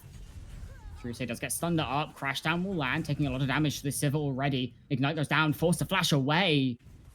Forced a bit too much of his hand there without his bot lane being ready to back him up. And he pays the price for it dearly. Yeah, a slight miscommunication there on the side of Titans. The Viego pretty much all by himself. It does mean that he most likely is going to... Yeah, he did go back because of that, so potentially either missing out on some... jungle minions. Most likely not doing so, but we do see the Master Yi coming in. We're going to see a clash of the jungles soon. May level 6 for this Master Yi. Ryusei still sitting level 5. He's going to sit in Tribrush. He goes in, he gets the steal with the smite. Ale is here as well, but the Highlander has been popped, and now Ryusei has to run for the hills. A good use of the Alpha Strike. One more auto will do it, and he can just continue to run for the hills. The W is available, and he lives on a sliver of health damage reduction. Who? Asks Ghost. Finding himself a beautiful solo kill between towers. The Master Yi got himself caught between a rock and a hard place, and he said, nah, I'll win. A very good steal on that Grump, a very good kill as well. Give me a second, sorry. No sweat. As we see... Hay fever. Ah, yes. Pain. Farah roaming up towards the spot side, looking onto Arle. Slow comes down, stun comes down, does force the flash. As Relic Knight is also here now, and Greenman is walking up. Ryusei has come back off of this death as well. They are looking to potentially contest onto these grubs. Pykia is arriving, as is Ghost off of reset. Greenman stepping in, is going to get a ward down, but Ghost can kind of just walk at him. Cliff walking down as well, manages to take control of the river. Ikuya sitting in bot lane as the cage does tag onto Ghost. A little bit of healing will come down, but Farah now going on the aggressive on towards Greenman. A lot of damage coming down. This breath of light completely rinsing the Vigar, and that stops the contest in its tracks. Ikuya happy to pick up a plate on the bot side as well. Vega able to get quite a bit down because of his trap, able to get a couple of stacks as well. The Aurelion Soul, knowing that the Vega will not be able to do anything to stop him, just goes in, just throws that breath down, and we also might see a kill. Stun comes down, a use of the Magnet Storm can't quite get the proc off. So close. Inches, literal inches. Maximum dosage has to be popped in the top lane. Hellblade's coming down, doing a lot. Ghost was looking for something, but he's found onto Ryusei. Alpha Strike comes in, one more auto should be enough, and he finds another kill. Feat of Warfare goes across Nikuya, happy to take the 1v2 in the bot lane, is actually winning out on the trade. Cliff gets out with his life on the top side, and everything's coming up for Vacuity, Andreas. Yeah, very much so, especially because, you know, with what I said, you know, this Vacuity is meant to be the scaling side, but they're the ones that are currently in the lead at the 10-minute mark. Finding angle after angle to allow themselves a little bit of a leg up. Currently only 1.3k gold in the lead, but this is more of a stronger position than they were in last game. Ghost looking onto this dragon now as well. This will be the second objective for them. It puts them one neutral away from feats of strength. Before Titans have even had a look in. Since First Blood, they have struggled. Deadly Ghost on this Master Yi has just shown his prowess, getting 2 kills on the turret without himself dying at the same time. It's been very, very impressive. Ghost has to be popped by Cliff here as he does manage to get the tower plate, but as you expect from Mundo, does take a lot of damage in trying to do so. Rupture comes down, will trade his life. Feast comes in for Ale. A plate for... I don't think that's the best of trades. But who knows, maybe the hospital by the cabana where the Dr. Mundo currently is is going very, very slow, so it's trying to find a way to potentially get some sort of compensation for himself if he himself is the doctor and the person that is on that patient's bed. Oh my goodness, Farah just flies at Greenman. A very simple, very easy kill for Farah. Nearly going down themselves, but just stopping it. This minion wave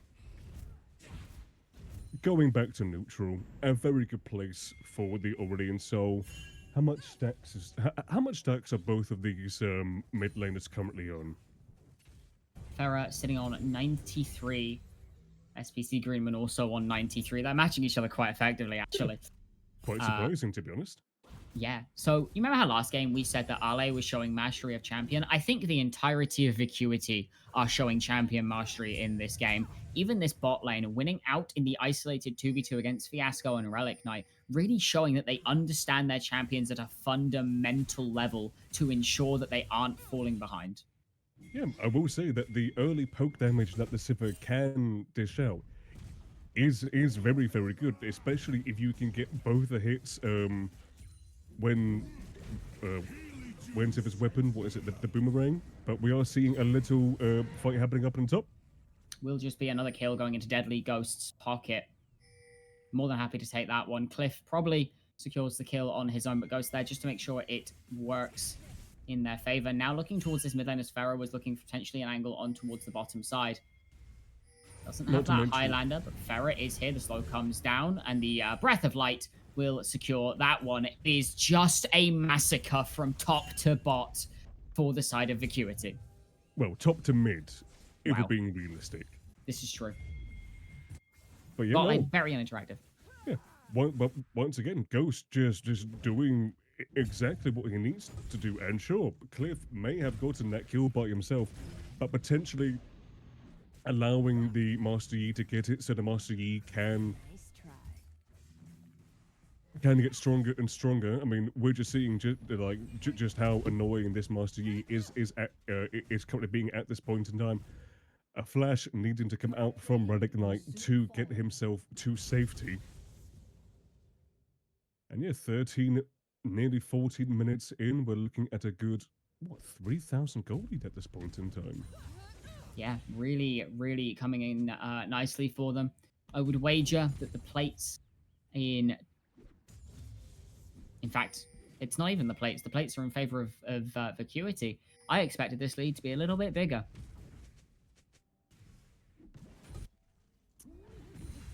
To be fair, the last game, I think it was at 50 minutes, and it was just a 1k gold lead for the side of Titans. So it's still a better difference than it was in the first game. But we are seeing potentially a tower dive coming through. They just Full tilt comes down, in comes the Nautilus Assault, but it's on to Pikea. A good use of the Buster Shot. Tanking up the tower is deadly. Ghostby drops aggro. Pikea will guaranteed fall here as the tank goes to Ikuya. Flash and barrier used. He will survive for now, and Ghost can drop the aggro with no pressure thanks to that Alpha Strike. First tower and a dive secured for the side of Titans. Or not Titans, sorry, of Vacuity. But we'd swap sides for a second there. And with it, the feats of strength secured as well. Both Dragon and Herald spawning here in about 30 seconds time. So much to play for Vacuity. Who doesn't love feats, sir? I have them, you have them, most people have them, I should say. I would wager so. Would you say? Gonna get caught out on that Scryer's Bloom. Wanted to look for that Herald, but it's just going to be forced away for now. But you know, a very, very good dive coming down, and sure, the rail does die because of it, but the amount you gain from that, more than worth it. If your support dies to get 2 kills and a turret, you take it every single time. Yeah, absolutely do. And this Herald will go across as well. Dragon not even started. Vacuity have total control of the map this game. And they've only got 1 tower. Can I see the gold real quick, please? You certainly can, although it looks like Greenman may be dropping. Not quite. Look at the gold difference. So Master Yi at this point in time has 3,000 gold on him. When he recalls, he's most likely just going to get another item straight up, and that's insane. Yeah, absolutely incredible. Only sitting on that Yuntal Wild Arrow at present. Cliff and Ghost both sat on a ward here. TP into the mid lane from SPC Greenman. If the Dragon does go across to the side of Frostbite, Titans, but this mid lane tower will be the forfeit for it. Now, whilst I do understand that you want to keep up the momentum, you need to go back as said Ghost at this point in time. You need to get that second item as quickly as possible so that the pressure you can get is absolutely insane. The longer you spend trying to get the gold for your second item, the more chance that you are allowing the opponent to catch you out and kill you.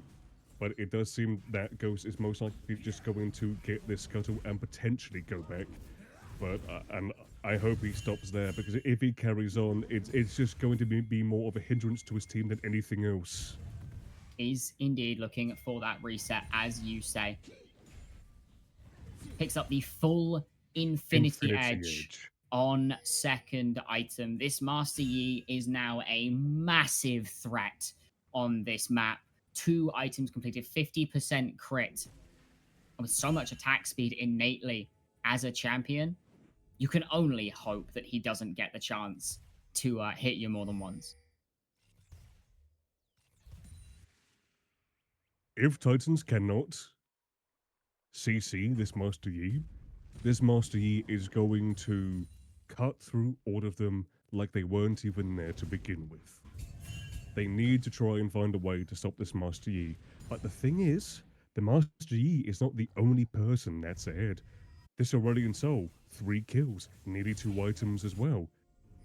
The Veigar doesn't even have their first item at this point in time. Yeah, this mid jungle duo for Vacuity seriously stepping up in game number 2.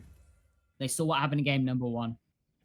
They saw what happened in game number 1, and they said, hang on a minute, hold our beer. Ikuya as well, not been super active in the game, but 185 farms, sitting at 10 CS per minute. Even more than that at this point in time. Yeah. But this is the Sivir special. If you play 300 Sivir, CS, Silver Power yeah, Spike. exactly. If you play Sivir, you are looking to get as much CS as possible because you don't really have much kill pressure, but you have such insane wave control. Herald still in Deadly Ghost inventory. Curious to see where they look to drop it with all outer towers now exposed. 2 minutes on this dragon. Will not be an important dragon for either side. It will only be the second dragon, but of course, don't really want to be the ones to give it up. That being said, Vacuity, they don't mind either way. They're scaling into this game quite comfortably. Honestly, at this point in time, they have scaled. They have more items than their opponents. They have more damage. As long as they can carry on playing the way they are and not get overconfident, not push more than they need to, then they should be able to just get more and more pressure, more and more momentum, until they do inevitably, or eventually win. I shouldn't say inevitably. You never know what's going to happen. Yeah, absolutely no telling. Maximum dosage used in the top lane just to allow Cliff to get to safety. No Sky's Descent for Ferragosto yet. We'll see if that comes in as Cliff finds a way behind Ale. And the rest of the team collapses. In comes the Falling Star. And 2 ghosts popped from both Pykia and Cliff. Secures the fate of this Cho'Gath. And with him, likely the fate of the Atakan as well. Vacuity, they find the angle and can take this on tempo this time. I can understand why they wanted to throw so much towards a Cho'Gath, just so they do have the man advantage for this Atakan. And because of the Titans not contesting this, it was the right call. You do expect, if the Titans were more together in knowing that Celestials could go for this Atakan, if they were all there, would it have been too much use for one person?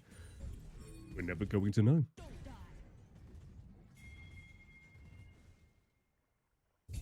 But the dragon is also up in 10 seconds as well.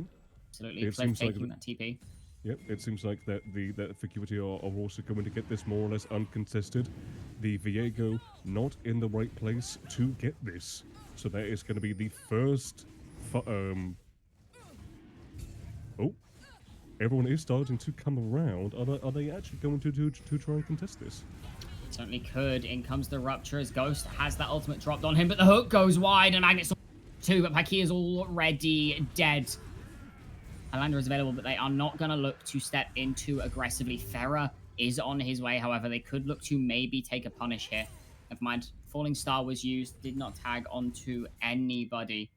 It will just be the punish for now. A good use of that foresight coming in from Frostbite Titans. No, they had the angle there, but Ferragosto is going forward, looking onto SBC Grim, and the Highlander has been popped. In goes the Master Yi. They have no easy point and click CC for him anymore. In comes the Heartbreaker, and down goes one. Akuya finds that one. It's his first kill of the game. Down goes another 2. Ghost finds one. Akuya finds a second. Boomerang blade going a ever so slight inch wide. But it was a fight that they played on their terms, and Vacuity, they rise to the occasion. Even though Titans do get the kill onto the Master Yi, just with the amount of damage that the Master Yi was able to get down, along with the Sivir and the Aurelian Soul being there, the Mundo being a massive presence as well, it's just too much for Titans to deal with at this point in time. It just goes to show you just how far ahead this team is, and just like I said, this is the scaling team. When you give them this sort of advantage so early on, it's going to be really tough to come back into this game. Certainly is, and of course, we saw the one big point and click CC on the side of Frostbite Titans in this Nautilus used in that dragon fight. So even though they didn't have that Falling Star, Vacuity more than happy to just throw the Yi into the fray, knowing they can't really stop him too easily. Especially with the missed Nautilus hook that there was as well. The Nautilus actually aiming for where the Master Yi was in the air and not where his hitbox was on the ground. Gets you all the time. Yeah, one of those small little things where it's like, if the Nautilus would have landed that hook, would that have been a dead Master Yi?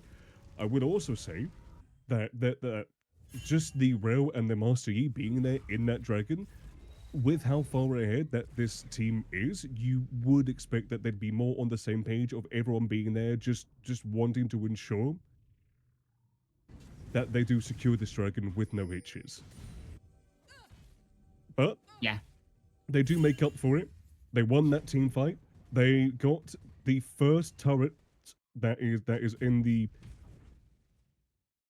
Titan's base. They do leave the inhibitor, which generally speaking I think is a good idea if you are just allowing that free gold. It's Veigar. Yep. Oh, bye Veigar. Just gone. Yep. I just want to point out the random use of the Sky's Descend in the top lane from Pharah. I saw that. Don't think I didn't. Yeah, just wanted to see a falling star. That was a very big falling star. That was a world colliding, if anything, as we see Cliff towards this bot side, Ryusei and Ale here as well. See the rest of the QT starting to collapse. I do also believe that the reason why the Aurelion Soul used it was to stop the Tristana backing without putting himself in a position where the Tristana could potentially get onto him and kill him. Deadly Ghost going incredibly low for a second there. Pharah will give his life across for his jungler's sins as Relic Knight now has to try and hook to safety, will not find it. And Vacuity are just running this game. Almost a 10,000 gold lead. Ghost flashing forward, looking onto Fiasco. If he's got the W up, he might survive, but he is going to go down. Next on the list is Pykia. It's not a great shutdown to give, guys. Not a great shutdown to give. Yeah, just doing a little bit too much.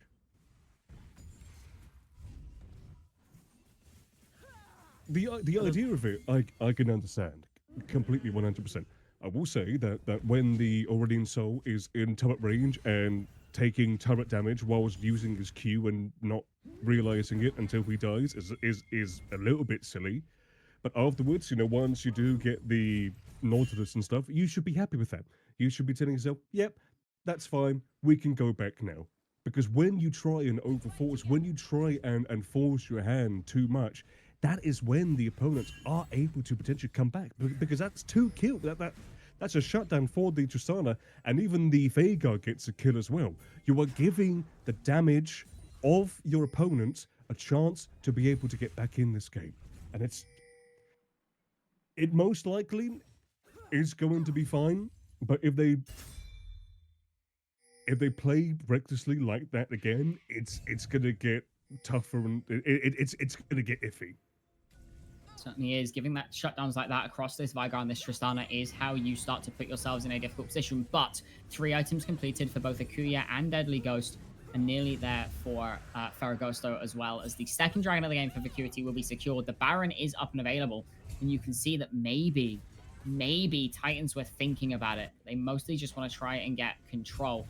But all 4 members of Vacuity are running in with more gusto than a German at Oktoberfest.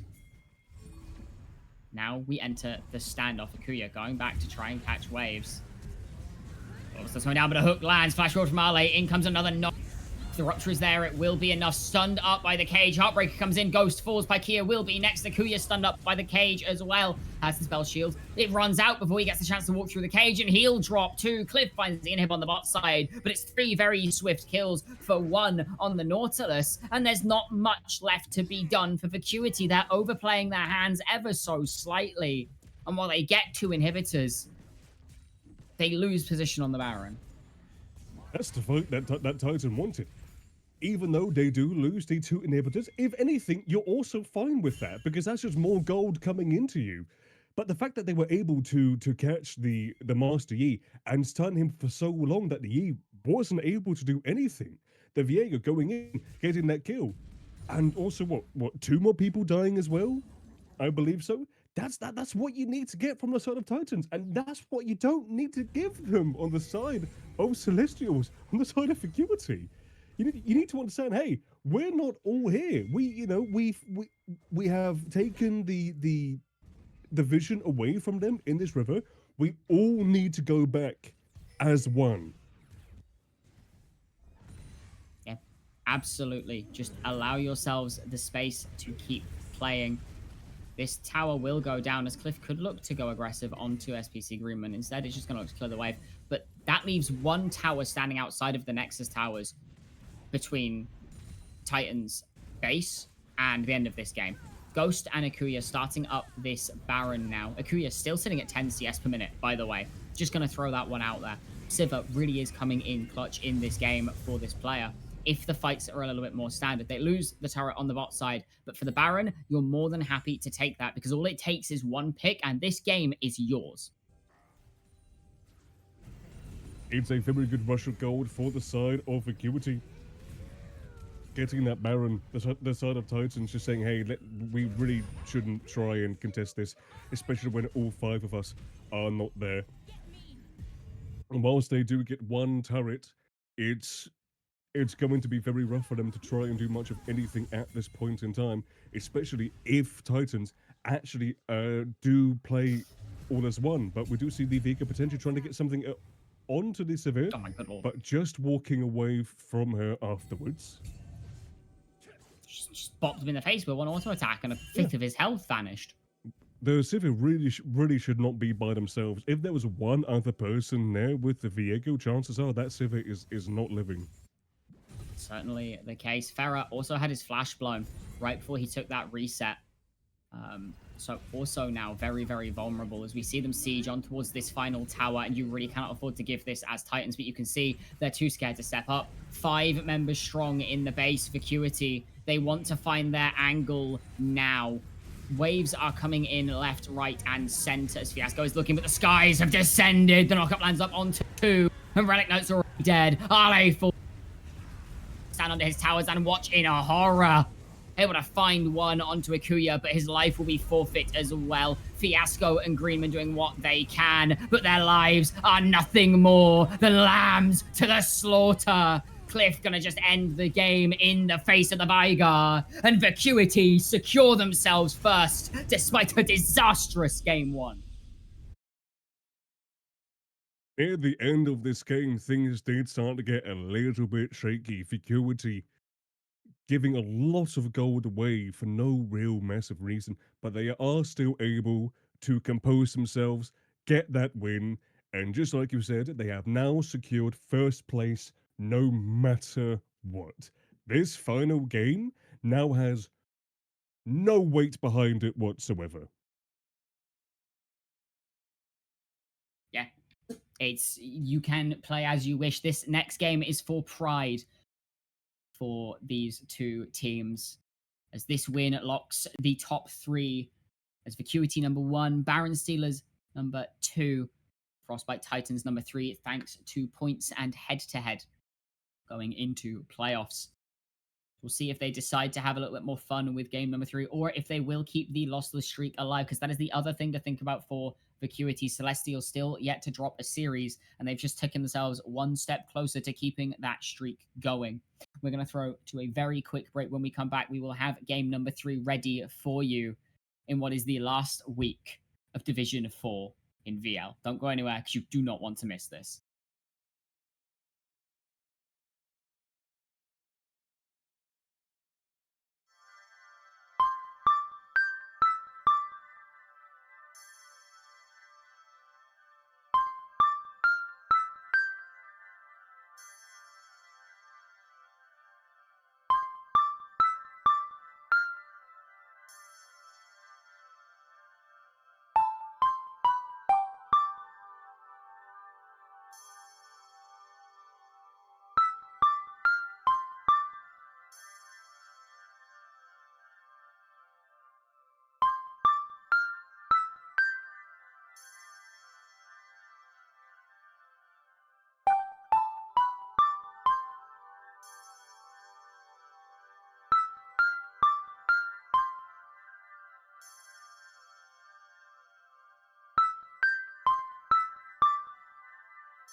Welcome back, everybody, for game number 3 of Celestial Vacuity up against Frostbite Titans.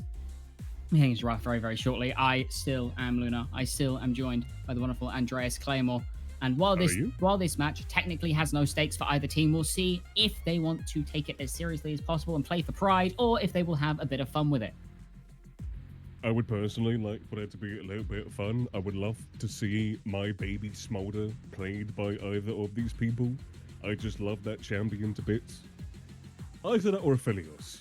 If one of those two champions are played, I'm a happy boy.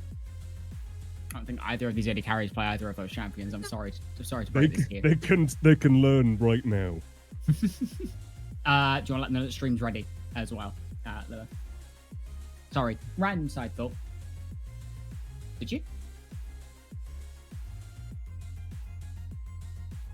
I will type it then, just to make sure. When the teams are ready, we will head on into draft. We have had a side switch, is the other important thing.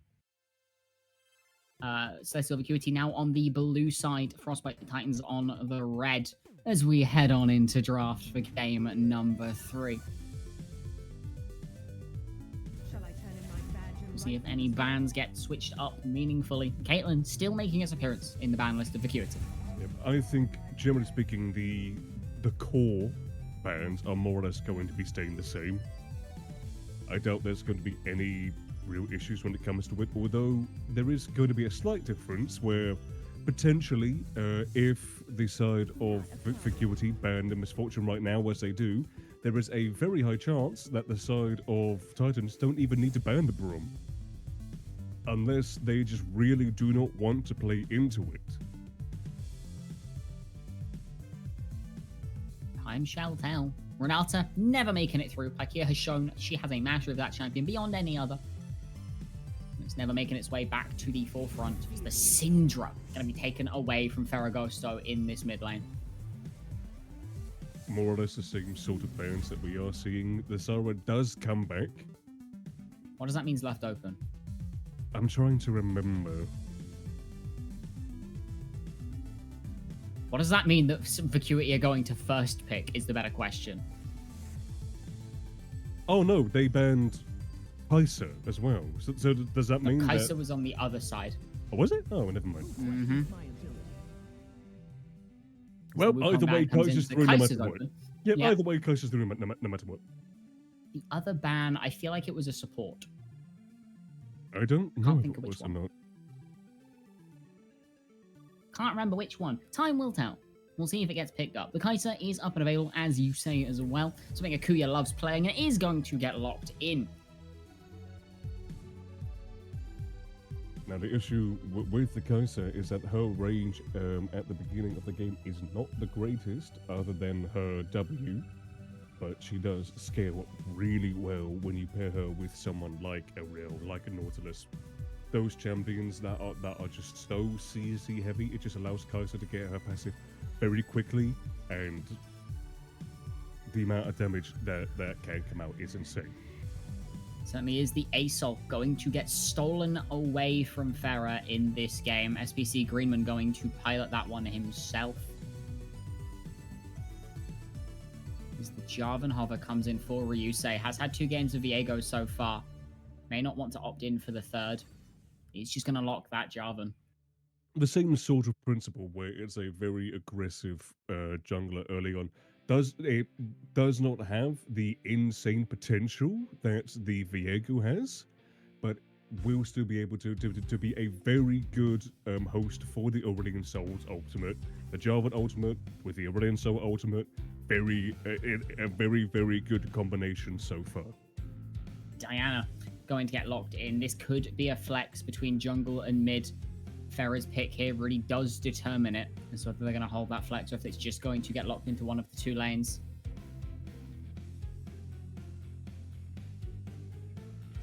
It is always good to have a flex. It always keeps your opponents guessing on where it may be, so there is always the very high chance that they are going to be throwing bans in the position where the Diana already is going to be. And we do see the Bard coming with the Kai'Sa. I'm not the biggest fan of that, personally, if you're playing the Kai'Sa, you do want to have more of that like aggressive lane early on. Most likely thinking, just wait until level 6 where the Bard will be able to throw down that ultimate, make it a lot easier for for their team to be able to work around it. But we do see the Braum coming as well, the champion that was banned, now coming through by the champion that banned him the past 2 times. Yeah, certainly the case. The Gragas and Mundo both taken off the table, as is the Shen, as it has been all 3 games so far. But this Bard, I mean, Pykia, she's known for having a nasty Bard along with that Renata, so definitely makes sense that it's come through here. The Cho'Gath going to be the last pick, so we are going to see all new picks towards this top lane, unless Cliff decides he wants another game of Poppy.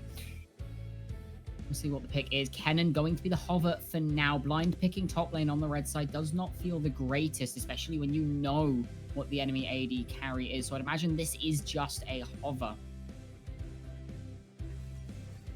Nope, never mind. Ignore me. I'm keep my mouth very shut. confused. Unless there's a potential that it's a Kennen AD, which I'll be very confused at if that is the case. Not something we've really seen since Reckless, honestly. Reckless! My favorite we shall see. ADC. Well, support now. Bundle lock-in. Still holds a flex. Diana could still go into either role. Very much so. Just waiting to see what that final champion is going to be for the side of Vacuity. What are they missing? Guess. They're missing Orianna. like. Yeah, I guess they don't. Oh. Cycling back to the Amumu.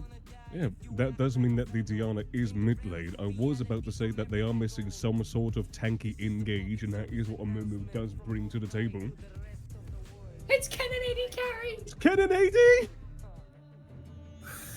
Fiasco, you know what, mate? I respect it. I respect it a hell of a lot. And hey, the great thing about this is that if this works, that is another that is another champion that people have to be wary of when it comes to the bot side as well. Mm-hmm. I have the utmost respect for this slam. I'm not going to lie to you.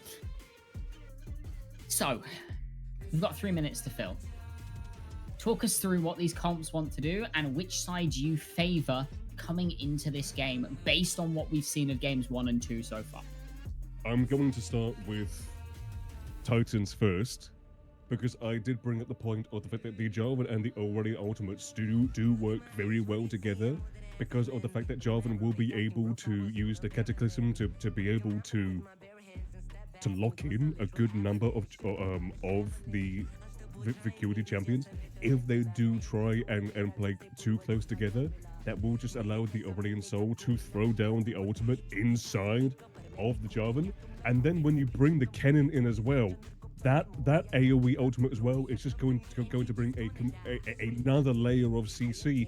And then you have the Braum, who can be there potentially for disengage or to carry on the CC as well. And then you've just got Renekton that can just go in and be like, ooh, very low champions, om nom nom. It's a very clear to see press R comp, more or less. The combos that you can get out of it is very nice. But 3 champions with dashes and ways out of Jarvan Cage, plus the Bard Magical Journey, plus the Tempered Fate, really puts a block on the amount of wombo you can have. I think this Bard pick has actually mega brained this, because like you say, Titans are looking for some kind of wombo, right? The Cataclysm, into the Falling Star or Sky's Descent, into the Slicing Maelstrom of some kind. If it's AD Kennen, it's not going to do as much, but it's still going to do a decent amount of damage. Tempered Fate on top of the Cataclysm is just going to stop that dead in its track. 100%. And like I do bring at the point that I don't personally like Kai'Sa Bard, because I am when I see the ADC and support, I am primarily thinking about the lane at the start. Outside of the lane, Bard works insanely well. And hey, And if Ikea is very known for this champion and they do play it well, when it comes down to these lower elo competitions, the compositions themselves don't really matter. It's more about the comfort you have on the champions. I was going to say it with me, ladies and gentlemen. Comfort is king. Always has been, always will be, even at the highest level of play. 50 seconds out now. We'll have a very quick talk about what the Vacuity composition wants to do, and then I'll get your prediction, Andreas. Of course.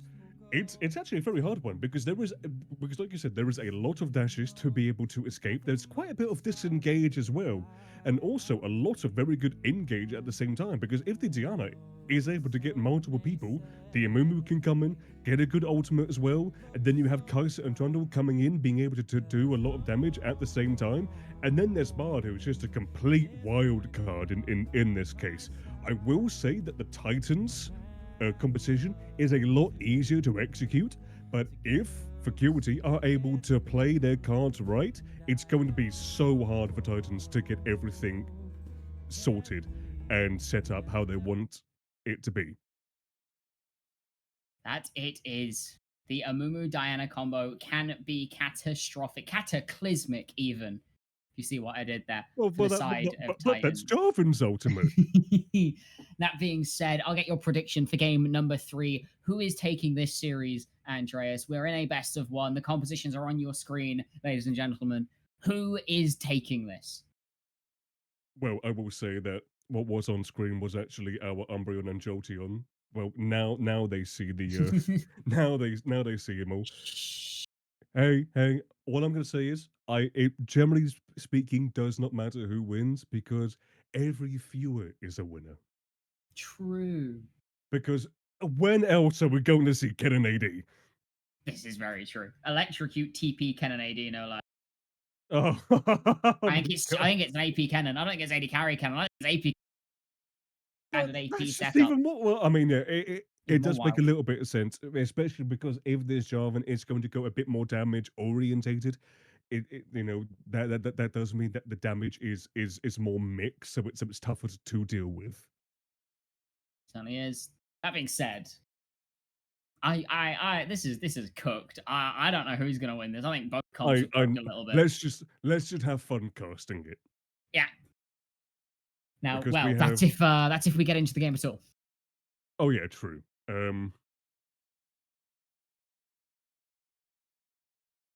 So how's your day been? Yeah, it's been pretty solid.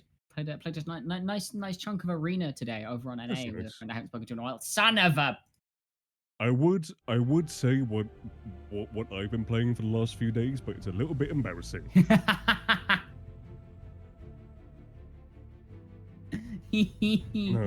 No, No. I there know is. full well what Andre's been playing the last Yeah, few days, and he's well within his right to actually to turn around and say, actually, no, I don't want to say it.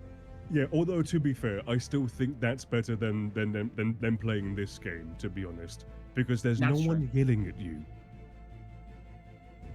Pausing at 10. Oh, that's 9 seconds. 10 seconds, as is standard on your count production. We can go ahead and get in.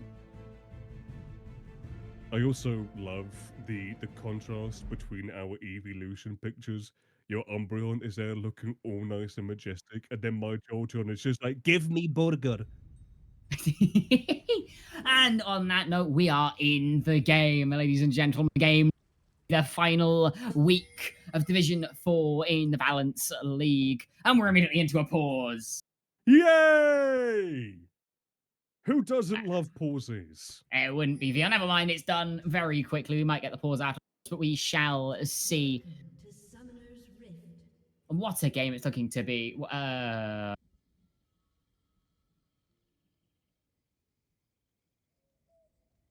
SPC Greenman has gone bot lane and Fiasco has gone towards the mid lane. Wait, is it Yeah, it is is the it pause after the pause.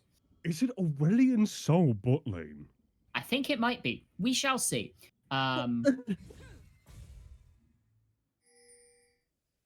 We are back after the pause, pause after pause. There. I think you need to pause for a little bit, okay? I think so. Fiasco, gonna take the reset. Did take a little bit of a chunk. Yeah, maybe they've lane swapped. See Cliff just sitting in this bush, ready to take a chomp out of some scaly behind. I will say that out of every single champion that is on the side of Titans, I don't think Braum really fits because the only person Yeah. that will really be able to use Braum's passive is Renekton because of his 3-hit W. Everyone else is primarily using spells. There's not really much of a auto attacker. It is, in fact, a Sol bot lane. So, just as a heads up, production, feel free to shuffle them on the scoreboard. And do not forget Control Shift Z if you have not already. I'm As I shuffling. can't tell. My eyesight is awful. We just Now, a bit of wetting game. I do love me some Braum. When I used to play support, I was a very big Braum one trick. I think I was like one of the first 10 or so people in EU to get my Braum over 400,000 mastery. I could be very, very wrong, but I played that champion a massive amount. And if I had carried on playing him, I think I would have gotten him to like 1.8 million or something at this point, around now. You know, I've just had a thought. The Asol really doesn't want to be in this lane. Because he's got to stand behind minions to use his Q. And Yes. that's a bard on the enemy team. Yes. We see Makes no just sense. Fist fight in the top lane. Ignite dropped from Cliff already. Just come in and started fist fighting. There is an invade on the top side, though, from Ryusei. But there is a reverse invade on the other side. There is a reason why they call him Daddy Cliff. And Alec is Christ. finding out why. Good Yeah, Lord. this is very weird. Honestly, I think it would have been much better for the Killen to actually go down bot lane because then the Killen would at least be able to do some auto attacks. But this Aurelion Soul, that's the one thing he really doesn't want to do. So Yeah. the Braum passive is basically useless. That's 1/4 of a champion you're not using, essentially. Yeah, most certainly. As Ryusei up towards this top side, we have a split map going on. Deadly Ghost could look to come down if he so chooses. Yeah, the Jarvan trying to get some sort of gank on the top side, but a very good Trundle pillar stops that from happening. Cliff, you can tell he's hunting. Pillar comes down. Slice and Dice will take Ali to safety for now. Ghost just going to look onto the scuttle. Not going to look for anything in either of the lanes just yet, but Ryusei could be looking aggressively towards this mid lane. Pharah pushed up quite far. No vision to spot either jungler out just yet, although if Ghost does move towards the spot side, there are 2 wards dropped. Ale going to dash forwards, find the Ruthless Predator onto Cliff, as well as that Cole the Meek to take him incredibly low. Flash forward from Ryusei, but he doesn't drop a flag!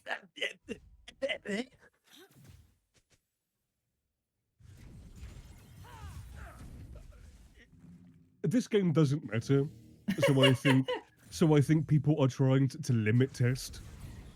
That's the excuse I'm going to use for these people. I think it's a valid enough excuse. As we see Ghost looking to take this first reset of the game, get back out onto the map. Because Cliff does not have teleport, so he's going to be behind a little bit in tempo at the back of this reset. Doesn't quite have the ability to get back into lane immediately, but that Ignite, as we saw earlier on in this lane phase, really is a big pressure point on towards this Renekton. First reset coming for Ferragosto as well. Yeah, very, very happy mid laner, I would wager. Resident G2 fan of the team. Thinking about it, I believe the reason why they swapped the Killen and the Aurelion isn't it something? It's a bad lane for Aurelion. Yeah, so this is like maybe not the best of both worlds, but it at least brings the lanes to a point where whilst both will be struggling a little bit, it's not like one lane is completely lost at this point in time, and that is just a complete. Finds the blind bandage toss, finds another one onto Ale. Pillar comes down and traps him against the wall as Cliff starts to walk it in. Ghost going incredibly low. However, the Ignite has come down a flash away. First blood in the bot side off a roam from Ferragosto, and another kill on the top side for Clifford. And it's all coming up Vacuity once again. Their own, the side of Vacuity racing each other to try and get this first blood. The bot side winning out in the end, and I was also just about to say that the Amumu hook was blind, but you brought that up, and very good of you to do so. Yeah, I mean, no vision whatsoever, just throws a bandage toss out, knowing roughly where the Renekton is, and finds his mark. Fiasco and LA now going to roll swap to allow the lanes to be even more scuffed, but better somehow still, as the Dragon is started up for the side of Frostbite Titans. There he goes, just going to look to take the reset. Grub's not going to spawn up just yet. Another 30 seconds to a minute or so on that objective. Since this is for fun, why don't we just put both of the junglers into the support position and then just see the two supports struggle to try and clear the jungle? Yeah, as Ale moving up here, looking on towards Cliff, it's completely unknown because Pharah wasn't in lane. In comes the slicing Maelstrom to stun up this Renekton. Gonna find the Ruthless Predator as well, but Cliff, he's still alive. If he gets to run away here, it's gonna be a minor miracle. The Subjugate has healed him enough. There's nothing left in the tank for these two. He's out and Ghost gonna just wander away back down the river. Daddy Cliff finding his mark very, very happily. Ale could look for a dive here. Pillar comes down. Subjugate's not available. We'll just go down. I think Cliff getting a little bit greedy there as Fiasco going to find Deadly Ghost in the river still. No less. Ryusei going to get traded onto in the mid lane as Relic Knight has arrived, drops the heal, banish toss onto the Scuttle Crab to try and stay alive a little bit longer. If Fiasco has that Thundering Shuriken, it will find its mark, but does not. Fakia's arrived to the play. Grubs have spawned. Nobody's on the map. Ikuya's running at SPC Greenman, does have that ultimate available, going to use it to get to the other side until tempo is proc. Pop goes the dragon from the space. Hey guys, what a win. A giant celestial dragon that makes stars, or someone that fell into a void and now has a skin suit? I was gonna say, yeah.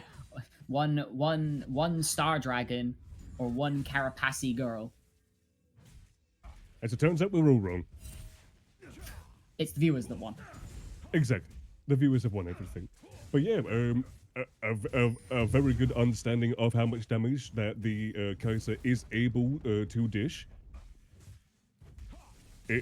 Ikuya very confident in this champion, and we can, you know, we are starting to understand why it has been banned so much. There's no flag, Ryusei. Just gonna have to flash this wall. Cliff wasn't even looking. I think he was. Oh, I love this game. Pharah gonna jump forward, looking onto Fiasco, but didn't have the mark from the Q, so doesn't get the cooldown refund. What in the great gods of Riot is going on this game? We have been blessed with complete chaos, and honestly, I'm living for it. My voice, however, may not be when this game comes to an end. I'm going to be honest with you. At this point, I just don't even know what to say. Everything is so scuffed. It's like a blind man trying to draw art. Yeah, it's definitely something. But honestly, I'm living for it. Ale, yes. Aggressive trade. You know what? I expected this game to be a bit bloodier than it has been. Ghost hovering in the wings on this top lane. This wave isn't going to quite get to crash as Ale holds it just outside tower range. Pillar comes down as he jumps forwards aggressively. Ghost is just going to take out the tower. Dominus has been popped and a lot of damage coming out of this Renekton. Ghost tanking up so many tower shots that he kind of just has to walk away. Deadly Ghost just wants to support Deadly Cliff a little bit by being on the same amount of HP. But we are now seeing the Diana come up as well, trying to get something. The Moonfall misses by an inch, and Pharah's going to be kicking rocks after that one. All this effort to try and kill a very angry crocodile, but as it turns out, when the crocodile is too angry, the crocodile will never die. Crocodiles never die. I mean, truth be told, Except they when he haven't did. really had to. they really haven't had to evolve over the last like however many thousands of years. Yeah, no, this is true. They are basically dinosaurs. Pretty much dinosaurs. In fact, honestly, better than dinosaurs. I think They make very, only very reason- nice handbags and boots. Oh, that is very true. But also, I think the reason why they're better than dinosaurs is because they literally outlived the dinosaurs as well. This is also very true. So we see Ryusei hovering towards this bottom side. Fiasco going to move down as well as Pharaoh walks up past him. Gonna flag and drag to try and take away this Scuttle Crab and succeeds. The Crescent Strike does tag onto both. Pharaoh not looking to aggressively hit that Moonfall, still on cooldown. Dragon coming up in about 17 seconds. Cliff has arrived to play a little bit of Dissuade. A beautiful pillar into the bandage toss means Fiasco goes down. Very nicely done from the side of Vacuity, and this Dragon should now be all but theirs. A very clean gank to get rid of that mid laner / top laner / ADC / something / anything else. Very, very good. It will allow them to get a bit more gold, a bit more momentum on their side, and also be able to get some wards down into the jungle and around it as well. Here, Andreas, I didn't realize you were playing this game. What do you mean? Well, there's a lightning squirrel. Oh yeah, true. Oh, well, that's more Pikachu, isn't it?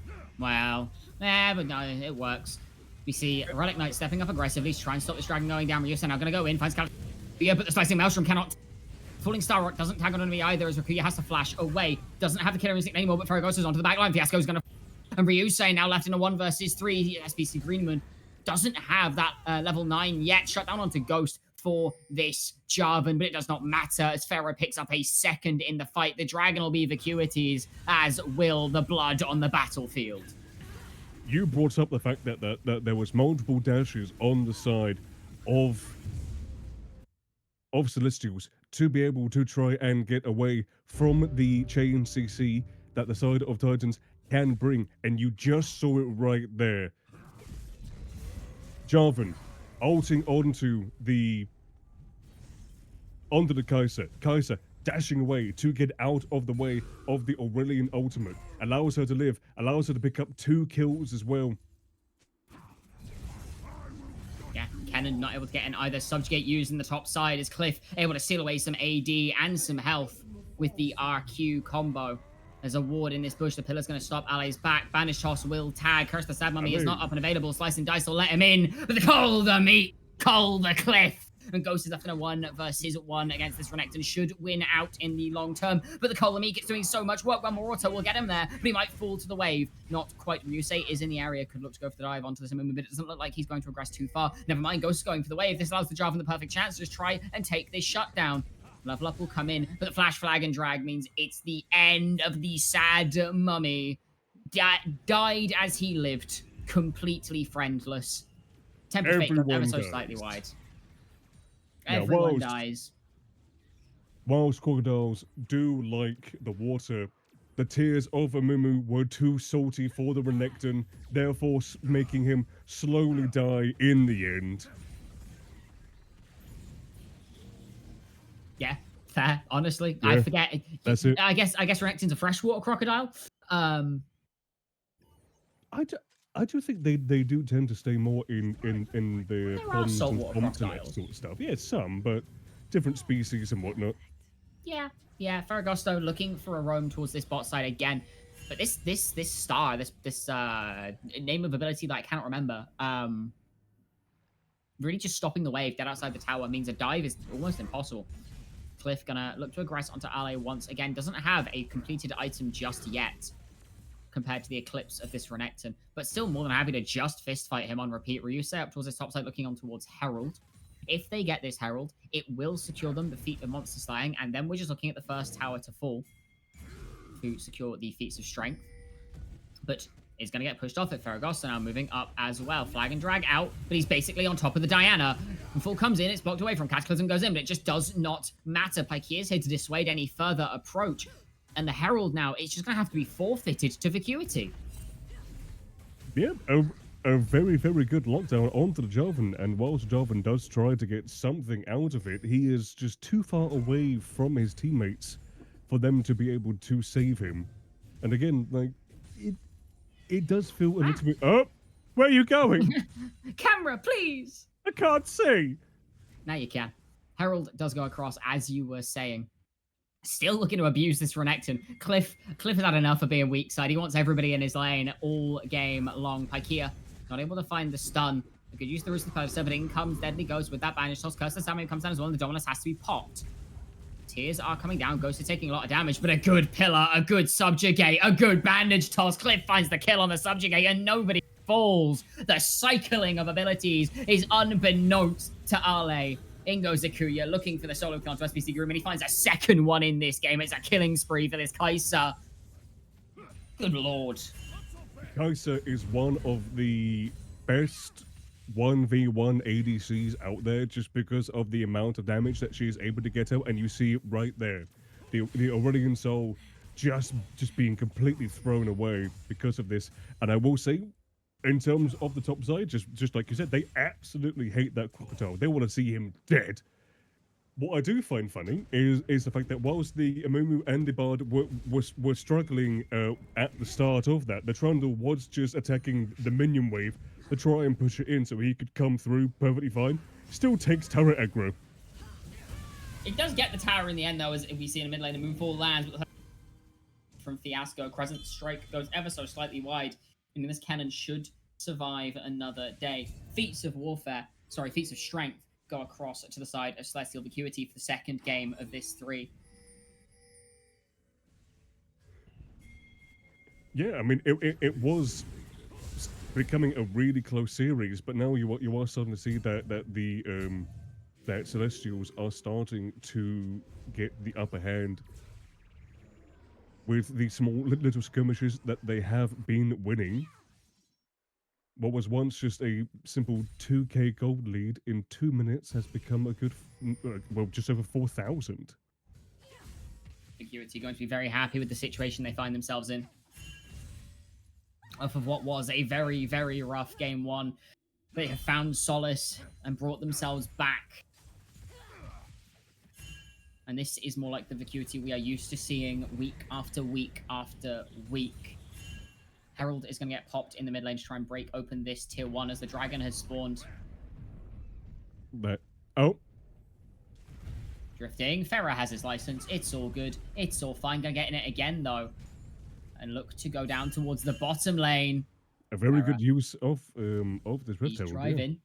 He's driving. Is he going to land it? Deja vu. I have been to this place before. Farah does indeed have his driver's license, as we see a bit of a fight coming in towards the top side of bot lane. River teleport comes in from Ale, and Cliff is separated from the rest of his team. Jump forward from Relic Knight, but in goes Deadly Ghost, finds a Curse of Sabami onto 3. The backline is completely untouched. Akuya only taking damage from Ghost already fallen, as has Farah, but they find 2 on the backside. Fiasco has nothing left in the tank as he just tries to kill Akuya, but Akuya sat there free, firing.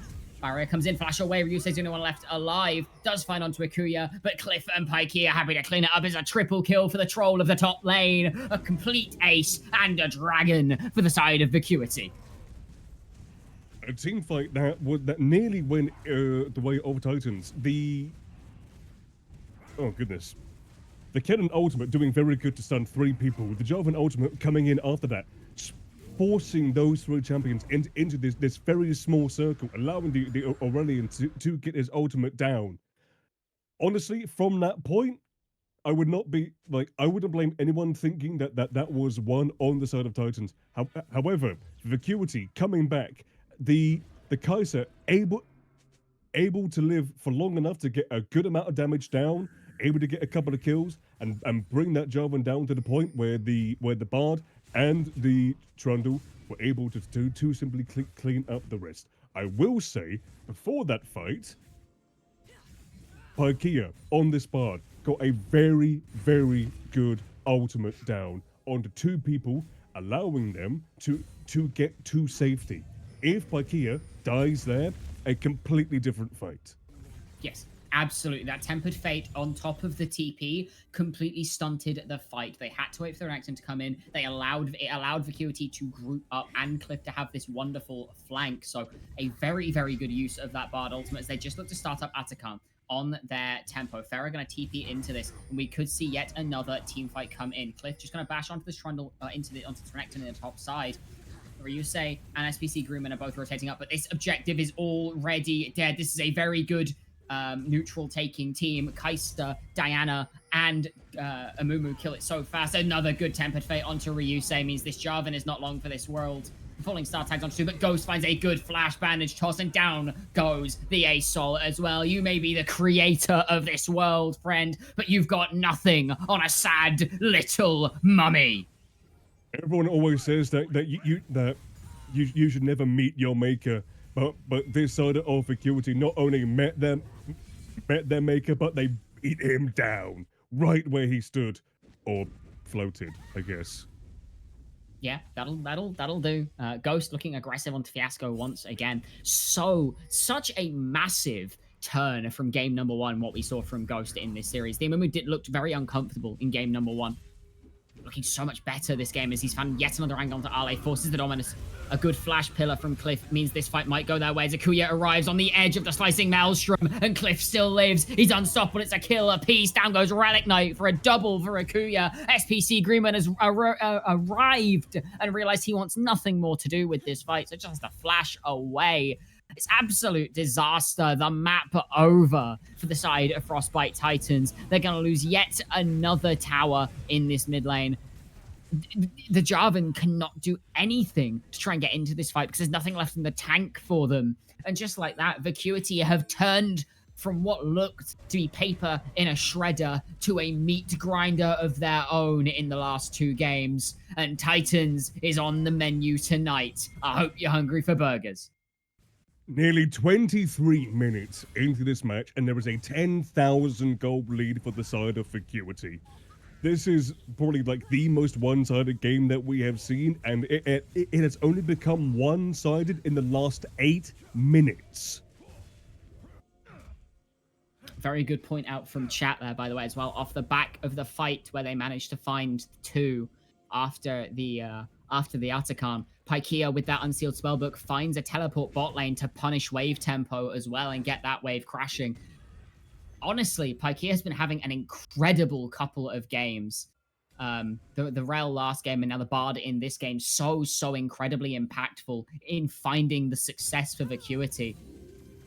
Yeah, this is going to be one of those series where you look back and when you see Pykia in Division 3 and Division 2 and possibly even in Division 1, you're going to look back at this series and be like, this is where that they started to show their prowess on this support.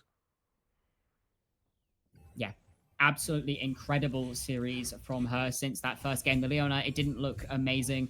Of course, Leona in a game where there's already so many Fed members is difficult to play, so can forgive her for that one. Absolutely incredible showing on this Bard, especially. It's Ryusei now caught out in his own jungle. A beautiful bandage toss. The Tempered Fate keeps him dead in his tracks, no less. Cataclysm comes down onto Cliff, but it will just seal his fate. Ale dashes in, but is now locked in a baby cage with everybody he doesn't want to be. Finds the slicing Maelstrom wants two, but it's a two tanky as members he can't kill them. Skies descend onto the heads of Vacuity, but it's a triple kill for Pykia. In comes Akuya. It's a double kill for Ghost. It's an ace, and the only member who falls is Cliff.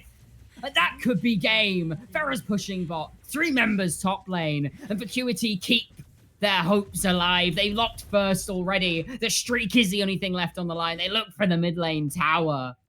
Pharah's on the bot lane inhibitor, and the base that Titans had not 30 seconds ago is wiped clean. I do like the idea that Pykia is looking at these fights being like, nah, you know what, I'm the ADC now. I'm gonna be the one getting the kills, okay? But generally speaking, a very good set of plays as it is. The big issue when it comes to the Jarvan is that the EQ combo that you have is so easy for the Bard to know where you're going, throw down that ultimate onto you, and then you're dead. You've used your escape, but your escape was the trap to begin with.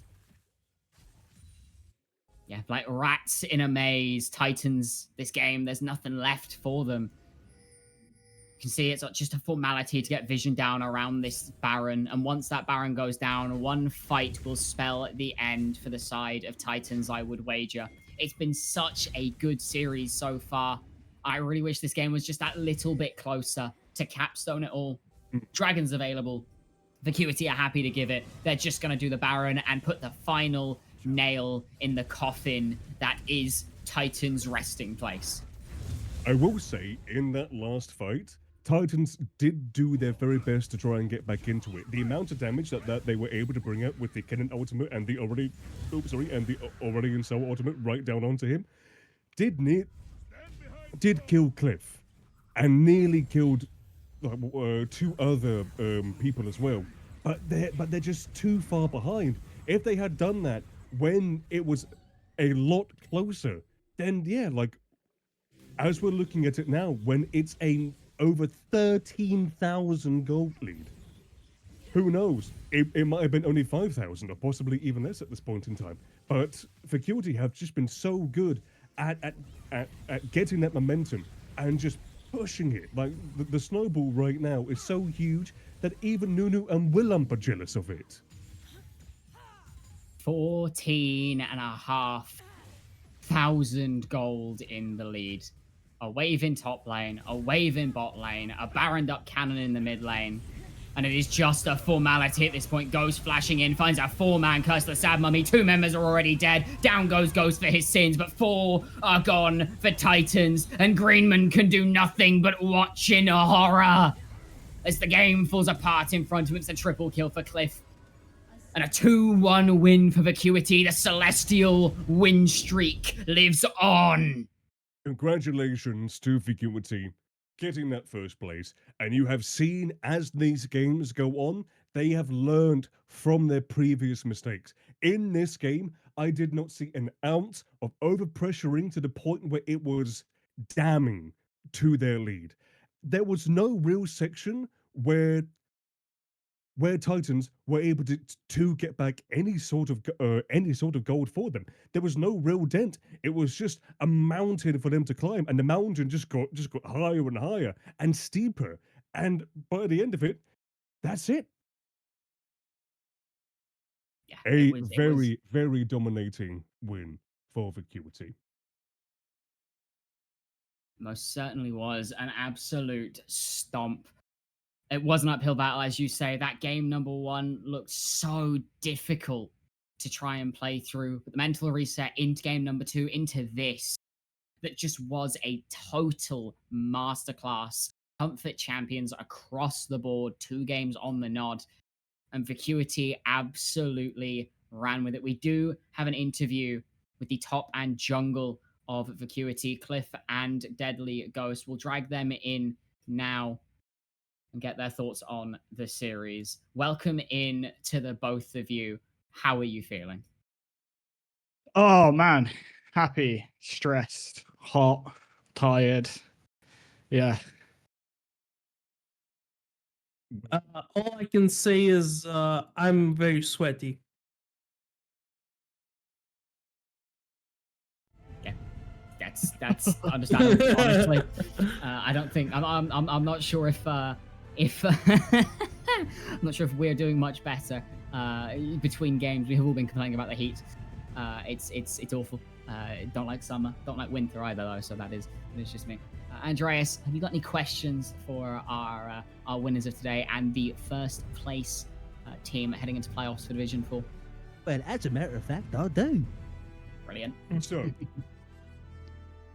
after the first game, where you lose and it really doesn't feel like at any point it was in your control, how do you go from there and sort of go away, take a breather, come back, and try and keep that confidence that you are still able to win this series?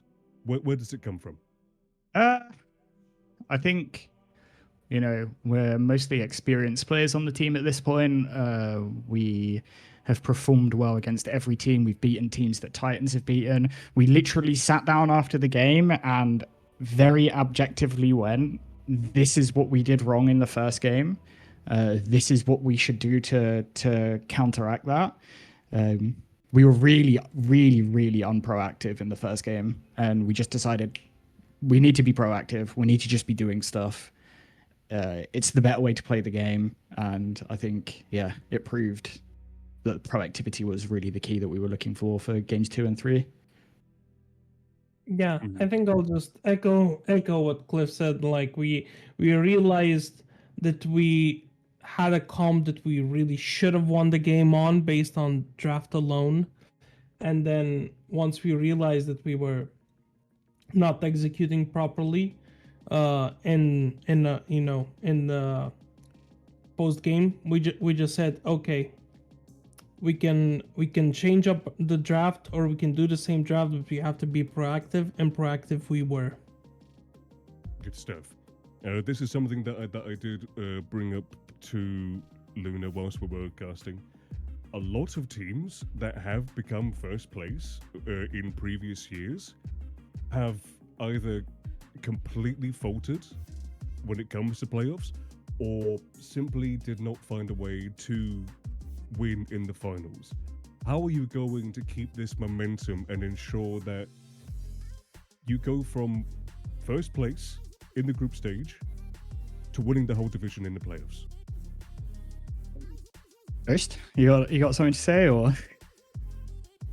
All I'm gonna say is, I did it last split. I'm going to do it this split.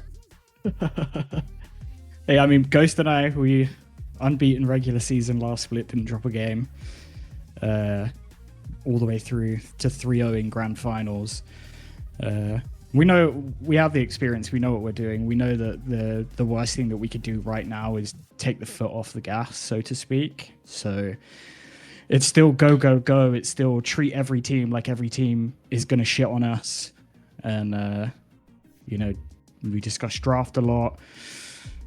Just, be very proactive in making sure that we're hypercritical on our own gameplay so that we can continue to improve, because nobody else is going to stop improving. And, Baron Steelers and Frostbite Titans, they both gave us very difficult games.